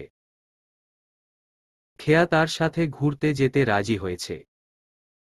নির্ঝরের প্রশ্নে খেয়া মাথা তুলে তার দিকে তাকালো একবার। তারপর মাথা নেড়ে বলল, না। নির্ঝর এবার টেবিলের নিচ থেকে অন্য একটা বাঁধানো ছবি বের করে বলল, ওই দুটোর সাথে এটা মেলাও তো। কোনো বৈসাদৃশ্য বা অমিল চোখে পড়ে? খেয়া নতুন ছবিটা হাতে নিয়ে চমকে উঠল। এটা তার কয়েক মাস আগের ছবি। জাহিদের সাথে বিচ্ছেদের পর পার্কে বসে যখন কান্না করছিল তখনকার ছবি। তার পরনে তখন সবুজ শাড়ি ছিল। সে ঝটপট বলল, আমার ছবি কখন তুলেছিলেন? আপাতত সে প্রশ্ন রাখো। ছবি তিনটি ভালো মতো লক্ষ্য করো। তোমার কি মনে হয় তিনটি ছবির মানুষ এক, নাকি ভিন্ন? ভিন্ন হবে কি করে? তিনটা ছবিতেই তো আমি হওয়ার কথা। আমি যদি বলি তিনটি ছবির মানুষ এক নয়, তারা দুজন, তুমি কি বিশ্বাস করবে? খেয়া অস্ফুট একটা শব্দ করল। এটা কি করে সম্ভব? দুজন বলতে নির্ঝর কি বোঝাতে চাইছে? তার যমজ বোন টাইপ কিছু? তার যমজ বোন আছে। খেয়ার শরীর কাঁপছে রীতিমতো। নির্ঝর খেয়ার টেবিলে রাখা অনবরত কাপা হাতটার উপর নিজের ডান হাত রাখল। খেয়া হাত সরিয়ে নিল না, উল্টো নির্ঝরের হাত শক্ত করে চেপে ধরল। নির্ঝর শান্ত গলায় বলল, ভয় পাওয়ার বা চমকে উঠার মতো কিছু নেই। সবকিছু স্বাভাবিকভাবে নেবে। তোমাকে সব বলছি, কিন্তু আমার প্রতিটা কথা বিলিভ করতে হবে, কারণ আমার কাছে কোনো প্রমাণ নেই। খেয়া উত্তর দিল না। নির্ঝর আবার বলল, এখানে তিনটে ছবিতে দুজন আলাদা মানুষ রয়েছে। তারা এতটাই আলাদা যে কেউ চট করে তাদের আলাদা করতে পারবে না। একমাত্র যারা তাদের অতি কাছে থাকবে বা তাদের সাথে সময় কাটিয়েছে তারা শুধু বুঝতে পারবে। তোমার সামনে সবুজ শাড়ি পরিহিতা 22 বছরের তরুণীটি তুমি, মিসেস খেয়া জুবায়ের। আর কিশোরী বয়সের ছবি দুটি তুমি নও। ওটা পুষ্প। টোটালি অন্য একজন মানুষ। খেয়া বিস্ফারিত নয়নে কোনো রকমে বলল, অসম্ভব। হতেই পারে না। নির্ঝর একটু থেমে বলল, হতেই পারে না বলতে অলরেডি হয়েছে এবং জলজ্যান্ত আমি তার চাক্ষুষ প্রমাণ। নিজের চোখের সামনে এটা ঘটেছে। সত্যি বলতে পৃথিবীতে অসম্ভব বলতে কিছু নেই। আমাদের চারপাশে অস্বাভাবিক কিছু, অবিশ্বাস্য কিছু ঘটলে সেটাকে বলে প্যারাসাইকোলজি। প্যারাসাইকোলজিক্যাল ঘটনা আমাদের চারপাশে বহু ঘটে। কিন্তু এটা এতটাই এবনর্মাল যে কাউকে বলে বিশ্বাস করানো যায় না। সেজন্য সবাই চেপে যায়। তুমি, আমি সবাই জানি যে মাইল মাইল দূরে বা কয়েক যোজন দূরে কারো সাথে যোগাযোগ করার একমাত্র মাধ্যম মোবাইল ফোন বা ডিজিটাল কোনো ডিভাইস। কিন্তু তুমি এটা বিশ্বাস করো, দুজন মানুষ যোজন যোজন দূরে থেকেও একজন আরেকজনের মনের কথা বুঝতে পারছে এবং তারা মনে মনে সর্বদা যোগাযোগ করছে। হয়তো বিশ্বাস করবে না। বিশ্বাস না করারই কথা। কিন্তু এসব ঘটছে। তবে ঘটার পরিমাণ এতটাই রেয়ার যে কেউ জানতে পারে না। কিন্তু এসব প্যারাসাইকোলজির ব্যাখ্যা বিজ্ঞান আজও দিতে পারেনি। তুমি হয়তো শুনে থাকবে যে বিজ্ঞানের একটা গবেষণা থেকে অনেকটা প্রমাণিত যে পৃথিবীতে একই চেহারার 6 জন মানুষ আছে এবং শতকরা 9 ভাগ পসিবিলিটি আছে একজন আরেকজনের সাথে দেখা হওয়ার। তুমি আর পুষ্প আমার দেখা এমন প্যারাসাইটোলজির অংশীদার। কিন্তু আফসোস, তুমি আর পুষ্প একে অপরকে দেখতে পারলে না। আর ভবিষ্যতেও পারবে না। নির্ঝর একটা দীর্ঘশ্বাস ফেলে। খেয়ার চোখ ভরে উঠেছে। তার খুও করে জিজ্ঞেস করতে ইচ্ছে করছে কেন পুষ্পকে দেখতে পারবে না। পুষ্পর সাথে কি তার কোনোদিন যোগাযোগ করতে পারবে না? কিন্তু তার মুখ দিয়ে কোনো কথাই বের হলো না। নির্ঝর নিজেই কয়েক মিনিট পর বলল, তুমি হয়তো ভাবছ পুষ্পকে। পুষ্প আমার খালাতো বোন। তার চেয়ে বড় পরিচয় সে নুহার মা। খেয়া নিজেকে আর ধরে রাখতে পারল না। সে জিজ্ঞেস করে ফেলল, তাহলে পুষ্প আপনার প্রথম স্ত্রী? আপনিই নুহার বায়োলজিক্যাল ফাদার? না, আমি নুহার বায়োলজিক্যাল ফাদার না। সত্যি বলতে তুমি বাদে আজ পর্যন্ত আমি অন্য কোনো নারীকে স্পর্শ করিনি। তবে তোমার আগে কোনোভাবে পুষ্প আমার মনে ছিল। তুমি কি এটা শুনে মন খারাপ করছো? না। খেয়া মুখে না বলল ঠিকই, কিন্তু তার বুকের ভেতর চিনচিন করে উঠল। কোথায় যেন জলে পুড়ে যাচ্ছে। সে কিছুতেই মেনে নিতে পারছে যে নির্ঝরের মনে অন্য কেউ ছিল, হোক না সেটা ক্ষণিকের জন্য। নির্ঝর খেয়ার হাতটা নিজের দুহাতের মুঠোয় এনে বলল, তোমাকে শুরু থেকে সব বলছি। পুষ্প আমার বড় এবং একমাত্র খালার মেয়ে ছিল। ও আমার সমবয়সী ছিল। সমবয়সী বললে ভুল হবে। আমার 3 মাসের বড় ছিল। কিন্তু ছোটবেলা থেকে একত্রে বড় হওয়ার দরুন আমাদের মাঝে তুই তুকারি সম্পর্ক ছিল। আমার যখন 11 বছর বয়স তখন পুষ্পদের বাড়িতে একটা অনুষ্ঠান হয়। পুষ্পর জন্মদিন ছিল। জন্মদিন শেষে পুষ্প বায়না ধরে সবাই মিলে ঘুরতে যাবে। বড় একটা বাস ভাড়া করে ঘুরতে যাওয়ার পথেই অ্যাক্সিডেন্টের সম্মুখীন হয়। ভাগ্যক্রমে শুধু আমি আর পুষ্প বেঁচে যাই। আমার বাবা অসুস্থতার জন্য সেদিন ঘুরতে গিয়েছিল না বলে তিনিও বেঁচে যান। এই 3 জন বাদে গাড়িতে থাকা ড্রাইভার সহ 21 জনের মৃত্যু হয়। নির্ঝরের গলা ধরে আসে। খেয়া ঝরোঝরো করে কেঁদে দেয়। ফের নির্ঝর বলে, তারপর থেকে আমি আর পুষ্প এক বাসায় বড় হই। বাবা আমাদের দেখাশোনা করত। কিন্তু কোনো এক অজানা কারণে বাবা পুষ্পকে একদম পছন্দ করত না। হয়তো অ্যাক্সিডেন্টটার জন্য বাবা পুষ্পকে দায়ী করেছে। পুষ্প ছোটবেলা থেকে অনেক রুট ছিল। তোমার থেকে টোটালি আলাদা এক চরিত্র। সে কথায় কথায় নাক টেনে কান্না করত না। তার মধ্যে কোনো ইমোশন ছিল না। সহজে হাসত না। কিন্তু সেই পুষ্প কলেজে উঠে কার যেন প্রেমে পড়ল। গোপনে তারা বিয়েও করে ফেলল। আমি বা আমার বাবা তার কিছুই জানতাম না। পুষ্পর স্বামীকে আমি কখনো দেখিনি। পুষ্পর স্বামী আর্মিতে ছিল। ছেলেটা নাকি তাকে খুব ভালোবাসত। তাদের বিয়ের 3 বছরের মাথায় যখন নুহা পুষ্পের পেটে আসে তখন তার স্বামী ফরেনের একটা অ্যাকশনে গিয়ে টেরোরিস্টের গুলিতে নিহত হয়। তার লাশ পরে বাংলাদেশে এনে সমাধি করা হয়। পরে পুষ্পর প্রেগন্যান্সির কথা যখন আমরা জানতে পারি তখন বাবা অনেক রাগারাগি করে। পুষ্প এক পর্যায়ে সব বলে দেয়। নুহার কথা ভেবে পুষ্প বেঁচে ছিল হয়তো। নয়তো তার স্বামীর মৃত্যুর পরে নিজেকে শেষ করে দিত। ওই সময়টাতে একজন বন্ধু হিসেবে তাকে অনেক সাপোর্ট করি। নুহার জন্মের সময় গ্রাম থেকে তাকে ঢাকা নিয়ে আসি। কিন্তু শেষ রক্ষা হয় না। অতিরিক্ত ব্লিডিং এর কারণে পুষ্প মারা যায়। নুহার জন্মের ঘণ্টা খানেক পর পুষ্পর জ্ঞান ফেরে। তখন সে সব কথা আমায় বলে। নুহার দায়িত্ব আমার উপর দিয়ে নিজে দুনিয়া থেকে চিরতরে বিদায় নেয়।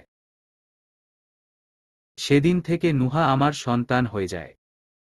সে নুহা থেকে হয় নুহা জুবায়ের। তবে নুহার জন্মের পর তাকে নিয়ে গ্রামে গিয়েছিলাম। বাবা নুহাকে দেখতে রাজি হয়নি। নিজের রিটায়ার্ডের টাকা দিয়ে ঢাকাতে আমার নিজস্ব কোম্পানি দাঁড় করিয়ে দেয়। তারপর থেকে নুহা আর আমি একটা সংসার হয়ে আছি। কিছু কথা তুমি হয়তো বুঝতে পেরেছ, ছোটবেলা থেকে পুষ্প আমার ক্রাশ ছিল। তার উপর এক ধরনের ভালো লাগা কাজ করত। কিন্তু তোমার সাথে দেখা হওয়ার পর বুঝতে পারলাম সেটা স্রেফ ভালো লাগা ছিল। পুষ্পকে কখনো ভালোবাসতে পারিনি। তাহলে নতুন করে তোমার মায়ে জোড়াতাম না। আমি কিন্তু পুষ্পর রিপ্লেসেবল হিসেবে তোমাকে দেখি না, বা তুমি হুবহু পুষ্পের মতো দেখতে বলে তোমাকে ভালোবাসি তেমন না। তুমি তুমি বলে তোমাকে ভালোবাসি। পুষ্পকে আমি কখনো কাঁদতে দেখিনি। কিন্তু সেদিন শীতের সকালে তোমার কান্নারত মুখ দেখে নিজের অজান্তে তোমার মাঝে হারিয়ে যাই। তোমাকে দেখে এমন এক অনুভূতির জন্ম হয় যা পুষ্পকে দেখে কোনোদিন হয়নি। তোমাকে দেখে কিন্তু আমার এটা মনে হয়নি তুমি পুষ্প। আমি জানতাম তুমি অন্য কেউ, এবং এই অন্য কেউ এর মাঝে না জেনেই হারিয়ে গেলাম। একদম বিলীন হয়ে গেলাম। নির্ঝর দম নিল। একটু ঠিক হয়ে বলল, পুষ্প আর তুমি যমজ হওয়ার কোনো চান্স নেই। কারণ পুষ্প আমার সমবয়সী ছিল। কিন্তু তুমি আমার চেয়ে কম করে হলেও 5 বছরের ছোট। একটা আর্টিকেলে পড়েছিলাম এক্সো ফেরারি নামের একটা লোক 1944 সালে মারা যান। ঠিক 1944 সালেই হুবহু তার মতো দেখতে তার কার্বন কপি ফুটবলার মেসুট ওয়াজিদ জন্ম নেন। দুজনের মাঝে কোনো তফাৎ ছিল না, হুবহু এক দেখতে। এরপরও কনফিউজড থাকলে ছবি দুটো ভালো করে লক্ষ্য করো। প্রথম ছবিটায় পুষ্পের কানে তার মায়ের শেষ স্মৃতি চিহ্ন, স্বর্ণের ভারী কানের দুল পরিহিত। তোমার নিশ্চয়ই এমন কানের দুল কোনোদিন ছিল না। তারপর দুটো ছবির ড্রেসগুলো লক্ষ্য করো। ব্যাপক চেঞ্জ। দেন সবচেয়ে বড় এবং প্রধান ডিফারেন্স হলো পুষ্পর ঠোঁটের নিচে তিল ছিল, কিন্তু তোমার ডান গালে তিল। আরও বিস্তারিত বলবো। খেয়া মাথা নেড়ে না জানালো। তার কেমন কেমন যেন লাগছে। সবকিছু গোছালো জিনিসও কেমন অগোছালো লাগছে। সে টেবিলে মাথা রেখে বলল, আমি ঘুমাবো। মাথায় কেউ হাতুড়ি পেটা করছে। বেশি চাপ নিও না। রুমে গিয়ে নুহার পাশে শুয়ে পড়ো। আমি পাশের রুমে বা সোফায় ঘুমাবো। খেয়া কোনো কথা বলল না। সোজা গিয়ে নুহার পাশে শুয়ে পড়ল। চকিতেই তার মনে পড়ল আজ তার নির্ঝরের সাথে বিয়ে হয়েছে। সে নির্ঝরের বিয়ে করাবো। সে কি নতুন করে আবার স্বপ্ন দেখা শুরু করবে? নতুন করে আশায় বুক বাঁধবে। নতুন করে কাউকে নিজের মরা বাগানের ফুল বানাবে। একদম চিরজীবী ফুল। বড্ড ভয় হয় যে। খেয়া নুহার কপালে চুমু দিয়ে তাকে জড়িয়ে চোখ বন্ধ করল। আপাতত তার মাথা হ্যাং হয়ে গেছে। নির্ঝর বেলকনির বাইরের অন্ধকারে দৃষ্টি মেলল। তার মন ফুরফুরে। মনে হচ্ছে বুকের উপর থেকে বড় একটা ভার নেমে গেছে।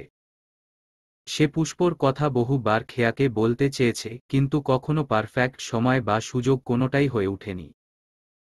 আজ সে বলে দিয়েছে। সবকিছু। বিকেল বেলা নুহাকে ঘুম পাড়িয়ে ছাদে উঠল খেয়া। দক্ষিণের রেলিং ঘেঁষে দাঁড়াল। এখান থেকে বাসায় প্রবেশের গেইট দেখা যায়। নির্ঝরের অফিস থেকে বাসায় আসার সময় হয়ে গেছে। সে বারবার গেইটের দিকে উকি দিল। নির্ঝরের বাসটি দোতলা। নতুন, ঝকঝকে চুনকাম করা। দেখেই বোঝা যায় কয়েক বছর ধরে তৈরি। খেয়া আবার গেইটের দিকে নজর দিল। সে প্রায় প্রতিদিনই এই সময়টাতে ছাদে এসে দাঁড়ায়। গেইটের কাছে নির্ঝরের কালো গাড়ির হর্ন বাজানো দেখলেই সে এক দৌড়ে নিচে যায়। মেইন ডোরের ছিটকিনির উপর হাত রেখে অপেক্ষা করে, কিন্তু খোলে না। যখন নির্ঝর কলিং বেল চাপে তখন মনে মনে 1 থেকে 120 পর্যন্ত কাউন্ট করে। এই সময়টাতে সে বেশ এক্সাইটেড থাকে। তার বুকের ভেতর টিপটিপ শব্দ হয়।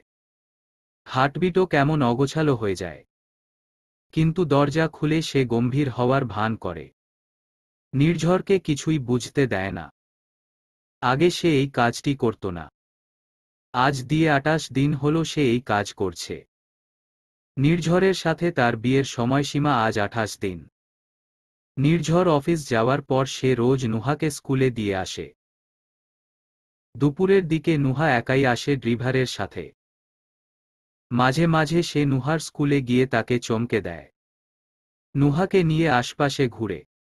নুহা কি যে খুশি হয়। তবে বিয়ের পর থেকে সে সারাক্ষণ নির্ঝরের কেমন অভাব বোধ করে। নির্ঝরের অফিসের সময়টুকু সে প্রতিটা মুহূর্ত অপেক্ষায় থাকে কখন ফিরবে। কখন ফিরবে। নির্ঝর বাসায় থাকলে সে বেশ স্বাভাবিকভাবেই নির্ঝরের সামনে চলাফেরা করে। কিন্তু ভেতরে ভেতরে যে তার সাথে কি হয় তা শুধু সে জানে। কেন জানি আশপাশে নির্ঝরের অস্তিত্ব টের পেলেই তার হার্টবিট লাফাতে থাকে। মাঝে মধ্যে যখন চোখে চোখ পড়ে যায় তখন তো কথাই নেই।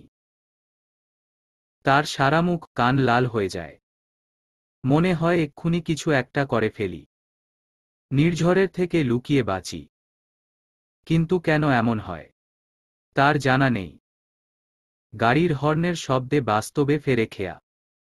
কালো রঙের গাড়ি গেইটের সামনে দেখা যাচ্ছে। সে বাচ্চাদের মতো দৌড়ে নিচে নামে। খেয়া দরজা খুলতেই ক্লান্ত শরীরে ভেতরে ঢুকে নির্ঝর। খেয়ার দিকে তাকিয়ে মলিন একটা হাসি দেয়। প্রত্যুত্তরে খেয়াও মুচকি হাসে। নির্ঝর নিজের রুমের দিকে পা বাড়ায়। খেয়া পেছনে থেকে বলে, ডাইনিংয়ে হালকা জল খাবার দেয়া হয়েছে, ফ্রেশ হয়ে নিচে নামুন। নির্ঝর একটু ঘুরে খেয়ার দিকে তাকিয়ে বলল, আজ একটু বেশি টায়ার্ড লাগছে, খাবো না কিছু? নির্ঝরকে দেখে খেয়ার কেমন জানি মনে হয়। সে বলে, আপনি ঠিক আছেন, ঘুমাবো। নুহাকে দেখছি না। নুহা ঘুমায়। অহ, বলে নির্ঝর উপরের দিকে হাঁটা ধরে। নিজের রুমে ঢুকে বেডের দিকে তাকায়। নুহা নেই। হয়তো খেয়ার রুমে ঘুমিয়েছে। খেয়ার রুমটা এখনো আগের মতোই গোছালো। দিনের বেলা খেয়া বেশিরভাগ সময় নিজের রুমে থাকে। নুহাও তার রুমে ঘুমায়। শুধু রাতের বেলা নির্ঝরের রুমে সবাই ঘুমায়। নির্ঝর সোফাতেই বেশি ঘুমায়। নুহা জেগে থাকলে মাঝে মাঝে তাদের পাশে ঘুমাতে হয়। গায়ের স্যুটটা খুলে বিছানায় গা মেলে দেয় নির্ঝর। জুতা খোলার ভরটুকু ধরে রাখতে পারে না। এলোমেলো ভাবে শুয়ে পড়ে। দরজার সামনে ট্রে হাতে খেয়া দাঁড়ায়। নক করবে কি না বুঝতে পারছে না। একবার নক না করেই ঢুকে দেখে নির্ঝর শাওয়ার নিয়ে গালিগায়ে ঘুরে বেড়াচ্ছে। একবার নয়, বেশ কয়েকবার। ব্যাপারটা খুবই লজ্জাজনক। সে হালকা করে টোকা দেয়। কিন্তু নির্ঝর রেসপন্স করে না। অগত্যা সে নিজেই উকি দিয়ে দেখে নির্ঝর শুয়ে আছে। সে ধীর পায়ে শব্দহীন ভাবে রুমে প্রবেশ করল। ট্রেটা সেন্টার টেবিলে রেখে বিছানার দিকে একটু এগিয়ে গেল। ডাকতে নিয়েই বুঝতে পারল ঘুমিয়ে পড়েছে। ফ্রেশ হওয়া তো দূরের কথা, পায়ের জুতো পর্যন্ত খুলেনি। পা দুটো জুতাসহ বিছানার বাইরে ঝুলিয়ে রেখেছে। কিছুক্ষণ ঠায় দাঁড়িয়ে থেকে একটু একটু করে এগিয়ে গিয়ে নির্ঝরের পায়ের কাছে বসল সে। হাতটা বাড়িয়ে পরম যত্নে নির্ঝরের পায়ের জুতা খুলে দিল। পা দুটো বিছানায় সোজা করে রাখল। নির্ঝর একটু নড়ে আবার চুপ হয়ে গেল। খেয়া উঠে তার গায়ের উপর চাদর দিয়ে ঢেকে দিল। তার মনে খটকা লাগছে।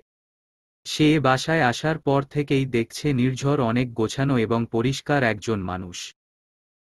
সে হঠাৎ আজ এমন। এই অবেলায় ফ্রেশ না হয়েই শুয়ে পড়েছে। অসুস্থ নাকি? সে নির্ঝরের দিকে একটু ঝুঁকে প্রথমবারের মতো নিজে থেকে তার কপালে ডান হাতটা রাখল। কাছে থেকে বেশ মনোযোগ দিয়ে নির্ঝরের দিকে চেয়ে রইল।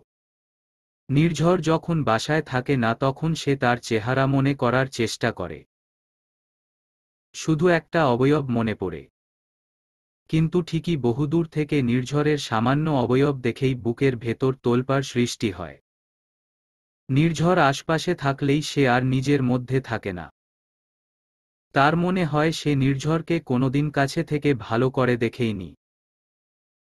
লজ্জায় নির্ঝরের দিকে সে তাকাতে নিতে প্রতিবার চোখ সরিয়ে আনে। আজ সে দেখবে। নির্ঝরকে মন ভরে দেখবে। খেয়া বেশ সময় নিয়ে নির্ঝরের মুখের দিকে তাকিয়ে রইল। তারপর চোখ বন্ধ করে চেহারা মনে করার চেষ্টা করল। কিন্তু স্পষ্ট না। নাক মোটা না সরু, ঠোঁট কেমন, ভ্রুজোড়া লাগানো কিনা কিছুই মনে পড়ল না। সে কিছুটা বিরক্তি নিয়েই চোখ খুলে। তার ডান হাতটা এখনো নির্ঝরের কপালে রাখা। জ্বর নেই। সে বাম হাত দিয়ে নির্ঝরের সারা মুখে হালকা করে অতি সাবধানে আঁকিবুকি করল। তারপর চোখ বন্ধ করে আবার মুখটা মনে করার চেষ্টা করল। এবার একটু স্পষ্ট। সে খুশি হয়ে চোখ খুলল। নির্ঝরের কপালের উপর থেকে হাতটা সরিয়ে নিতেই নির্ঝর একটানে তাকে বুকের উপর ফেলে জড়িয়ে রইল। খেয়া চমকে বড় বড় করে তাকাল। নির্ঝরের দু চোখ এখনো বন্ধ। ঘুমের ঘোরে এসব করছে নাকি? সে নিজেকে ছাড়ানোর জন্য উসখুস করতে নির্ঝর দুহাতে আরও চেপে ধরল তাকে। খেয়া ভয় পেয়ে এবার আমতা আমতা করে বলল, ছাড়ুন। নির্ঝর কোনো কথা বলল না। চোখও খুলল না। আরও জোরে চেপে ধরল। খেয়া ভয়ার্ত স্বরে বলল, ছাড়ুন প্লিজ, আমি শ্বাস নিতে পারছি না। নির্ঝর চোখ না খুলেই বলল, এতক্ষণ কি করছিলে? কিছু না, আমি তো মাত্র আপনার রুমে আসলাম। বেশ, তুমি যতক্ষণ না সত্যি বলছো ততক্ষণ ছাড়ছি না। মানে জ্বর মাপছিলাম। নির্ঝর এবার চোখ খুলে বলল, কত ডিগ্রি দেখলে? নির্ঝরের চোখে চোখ পড়তেই খেয়া তোতলানো শুরু করল। তার সারা মুখে লজ্জার ছাপ স্পষ্ট। ছি, সে নির্ঝরের এতটা কাছে, একেবারে তার বুকের উপর। নির্ঝর খেয়ার অবস্থা দেখে মুচকি হাসল। তারপর চোখ বন্ধ করে বলল, দেখেছ আমি কি এমনিতেই চোখ বন্ধ করে আছি? আমি চোখ তুলে তাকালেই তোমার সব গুছিয়ে রাখা কথা গাঁটটি বেঁধে পালিয়ে যায়। খেয়া নিচু স্বরে বলল, আপনি কখন থেকে জেগে আছেন? নাকি পুরোটা সময় ঘুমানোর ভান ধরেছিলেন? ঘুমিয়ে পড়েছিলাম, কিন্তু ঘুমটা ভারী হওয়ার আগেই তুমি পায়ের জুতা খোলা শুরু করলে। Anyways thanks. খেয়া নিজেকে আরেকবার ছাড়ানোর চেষ্টা করে বলল, ছাড়ুন তো এবার, আমি কিন্তু কেঁদে দিব। নির্ঝর বিড়বিড় করে বলল, মন নিয়ে এত বেশি করো কেন খেলা? বুঝতে পারো কেমন লাগে প্রিয়জনের অবহেলা। তারপর এক ঝটকায় তাকে তার পাশে শুইয়ে জড়িয়ে ধরল। ঘুম জড়ানো কণ্ঠে বলল, আমি অনেক টায়ার্ড আজ, একটু ঘুমাতে চাই। Don't disturb me please. খেয়া চুপ হয়ে গেল। নির্ঝরের গরম নিঃশ্বাস তার সারা মুখে এসে পড়ছে। তার কেমন জানি লাগছে। সন্ধ্যার আজানের সময় নির্ঝরের ঘুম ভাঙল। চোখ খুলে খেয়াকে নিজের এতটা কাছে দেখে চমকে উঠল। একটু পর তার মুখে হাসি ফুটে উঠল। ইদানিং খেয়ার ছোট খাটো কেয়ারগুলো তার পৃথিবী এলোমেলো করে দেয়।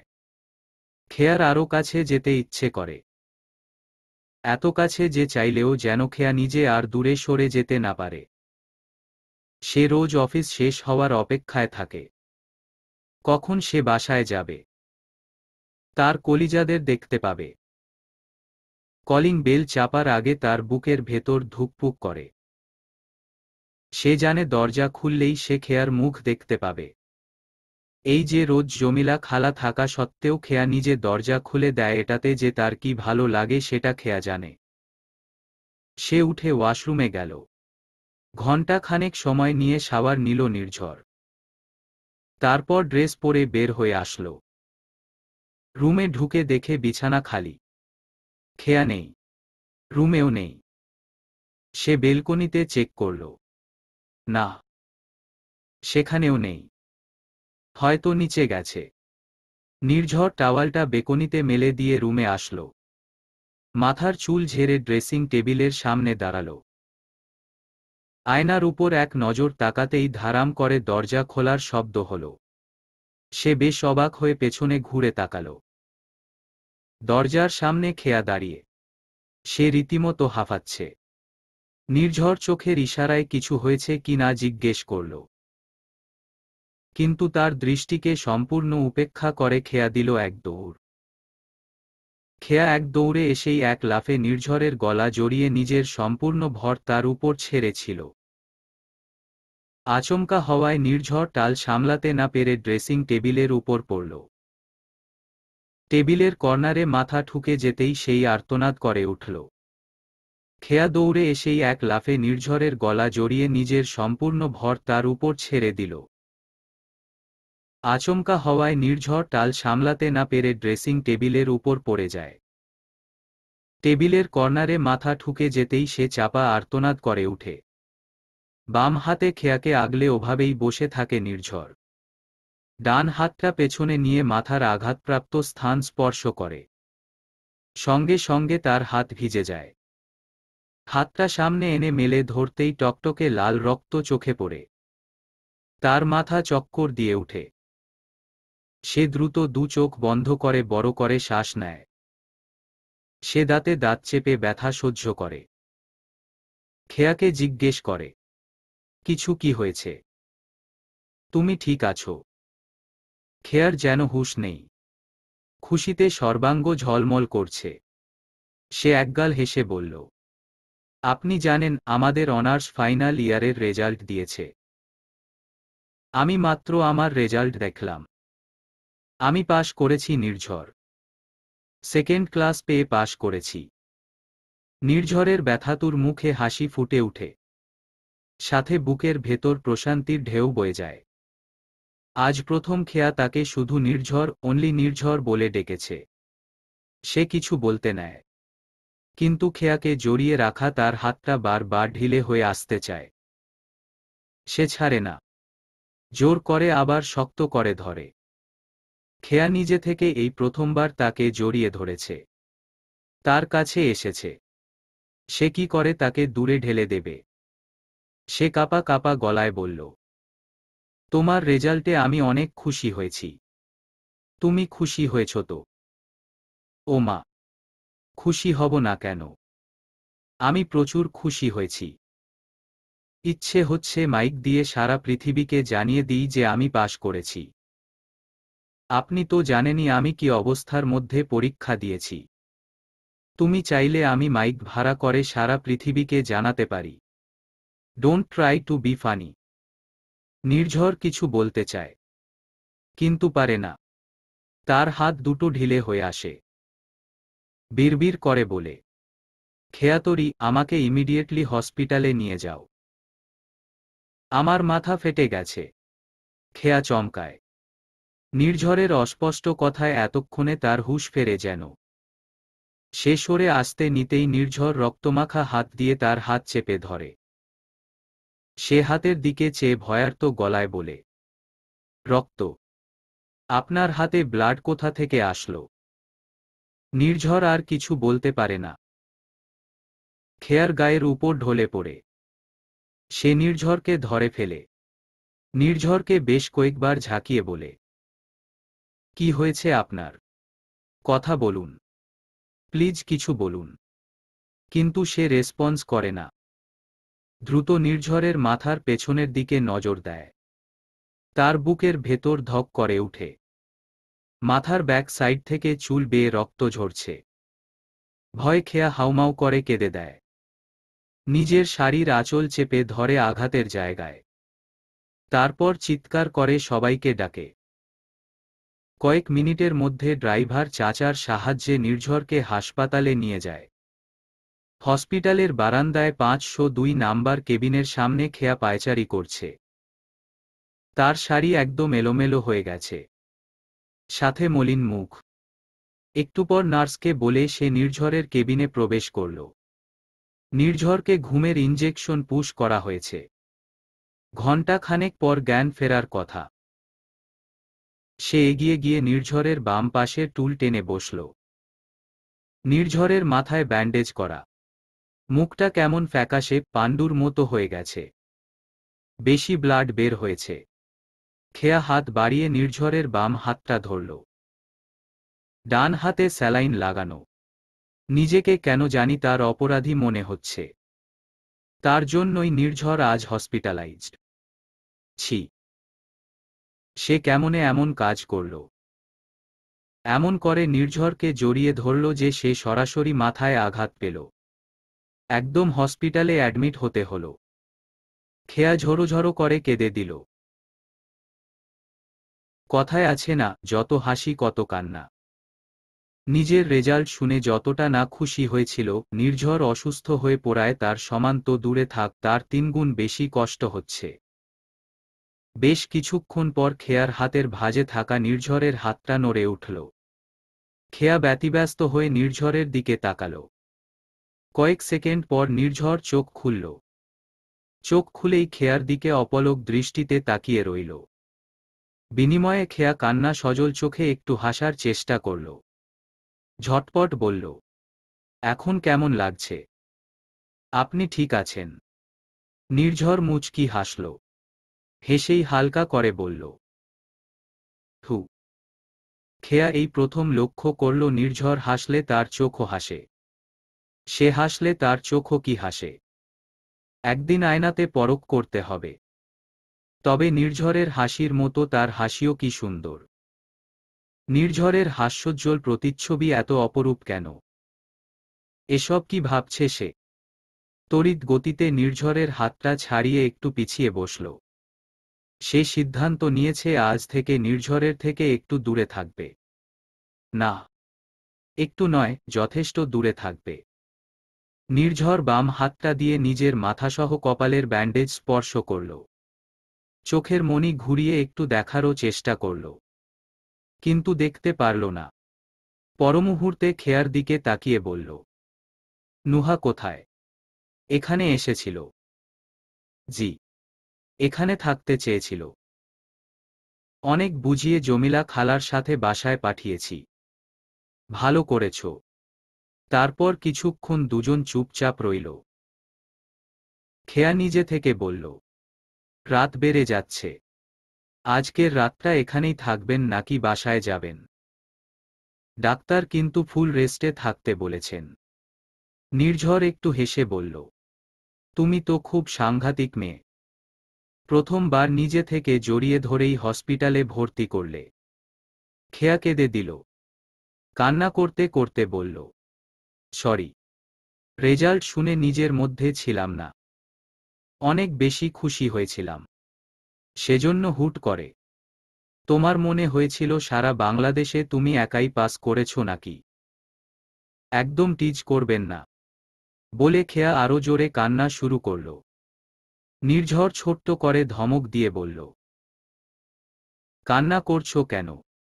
কথায় কথায় কাঁদতে বারণ করেছি না। অল্পতে এই পানি নামক পদার্থটা বের করে কি শান্তি পাও বলো তো? অতঃপর খেয়া চোখের জল মুছে বলল, চোখের পানি কোনো সাধারণ পানি নয়। উইলিয়াম ফ্রে নামক এক ব্যক্তি এই চোখের পানি নিয়ে 15 বছর গবেষণা করেছেন। তিনি বলেছেন, চোখের পানি কোনো সাধারণ পানি নয়। এটি পানি, শ্লেষ্মা, তেল ও ইলেকট্রোলাইটের জটিল সংমিশ্রণ। শুধু পানি হলে এটি ঘর্ষণের ফলে চোখ জ্বালা পোড়া করত। শীতকালে তাপমাত্রা 0 ডিগ্রির নিচে হলে জমে বরফ হয়ে যেত, কিন্তু তা হয় না। বুঝছেন? জ্ঞানী জ্ঞানী কথা শুধু আপনিই জানেন, তাই না? আমিও কিছু কিছু জানি। নির্ঝর হো হো করে হেসে উঠল। তার হাসির শব্দে বারান্দার জানালা দিয়ে 2-1 উঁকি দিয়ে চলেও গেল। খেয়া তাকে বলল, এত জোরে হাসবেন না প্লিজ, ব্যথা বেড়ে যাবে। মাথার আঘাতটা কি খুবই গুরুতর খেয়া? অতটা গুরুতর না হলেও একদম হালকা নয়। ড্রেসিং টেবিলের কোণা অনেকখানি ঢুকে গর্ত হয়ে গেছে। বেশি সেলাই লাগেনি, 3টে সেলাই দিতে হয়েছে, কিন্তু একটু গভীর। আবার যেন মেন্টর না হয়ে যায়।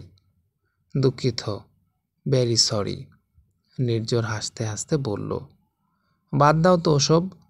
তোমার প্রথম হাঁকটা না স্মরণীয় করে রাখার জন্য অনেক ধন্যবাদ।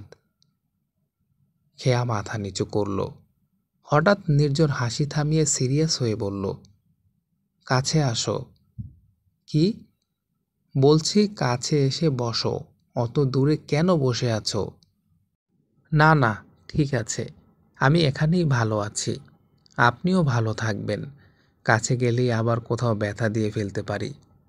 নির্ঝর নিজের বাম হাতটা বুকের বাঁ পাশে রেখে বলল, আমার থেকে অত দূরে বসে আছো, তাতে যে এখানে ব্যথা করছে, জ্বলে পুড়ে ছাই হয়ে যাচ্ছে, সেটা কেন বুঝতে পারছো না তুমি? শুধু বাহ্যিক ব্যথাটা কেন দেখতে পাও? খেয়া লজ্জায় মাথা নিচু করল। তার হার্টবিট আবারও বেড়ে গেছে। এর শব্দ নির্ঝরের কান অবধি যদি যায়। ছি! সে শাড়ির আঁচল টেনে ঢেকে বসল। নির্ঝর এবার কিছুটা হুকুমের সুরে বলল, কাছে আসো বলছি। খেয়ার সারা শরীর কাঁপছে। কাঁপা কাঁপা হাতে টুল টেনে বসতে গেলেই নির্ঝর এক হাতে টেনে তাকে বেডে বসালো। খেয়ার ডান হাতটা মুখের কাছে নিয়ে হালকা করে ঠোঁট ছোঁয়ালো। খেয়া চমকে বলল, কি কি কি কি করছেন? নির্ঝর কোনো উত্তর দিল না। খেয়ার হাতটা বুকে জড়িয়ে চোখ বন্ধ করল। একটু পর ধরা গলায় বলল, আই লাভ ইউ খেয়া তরি।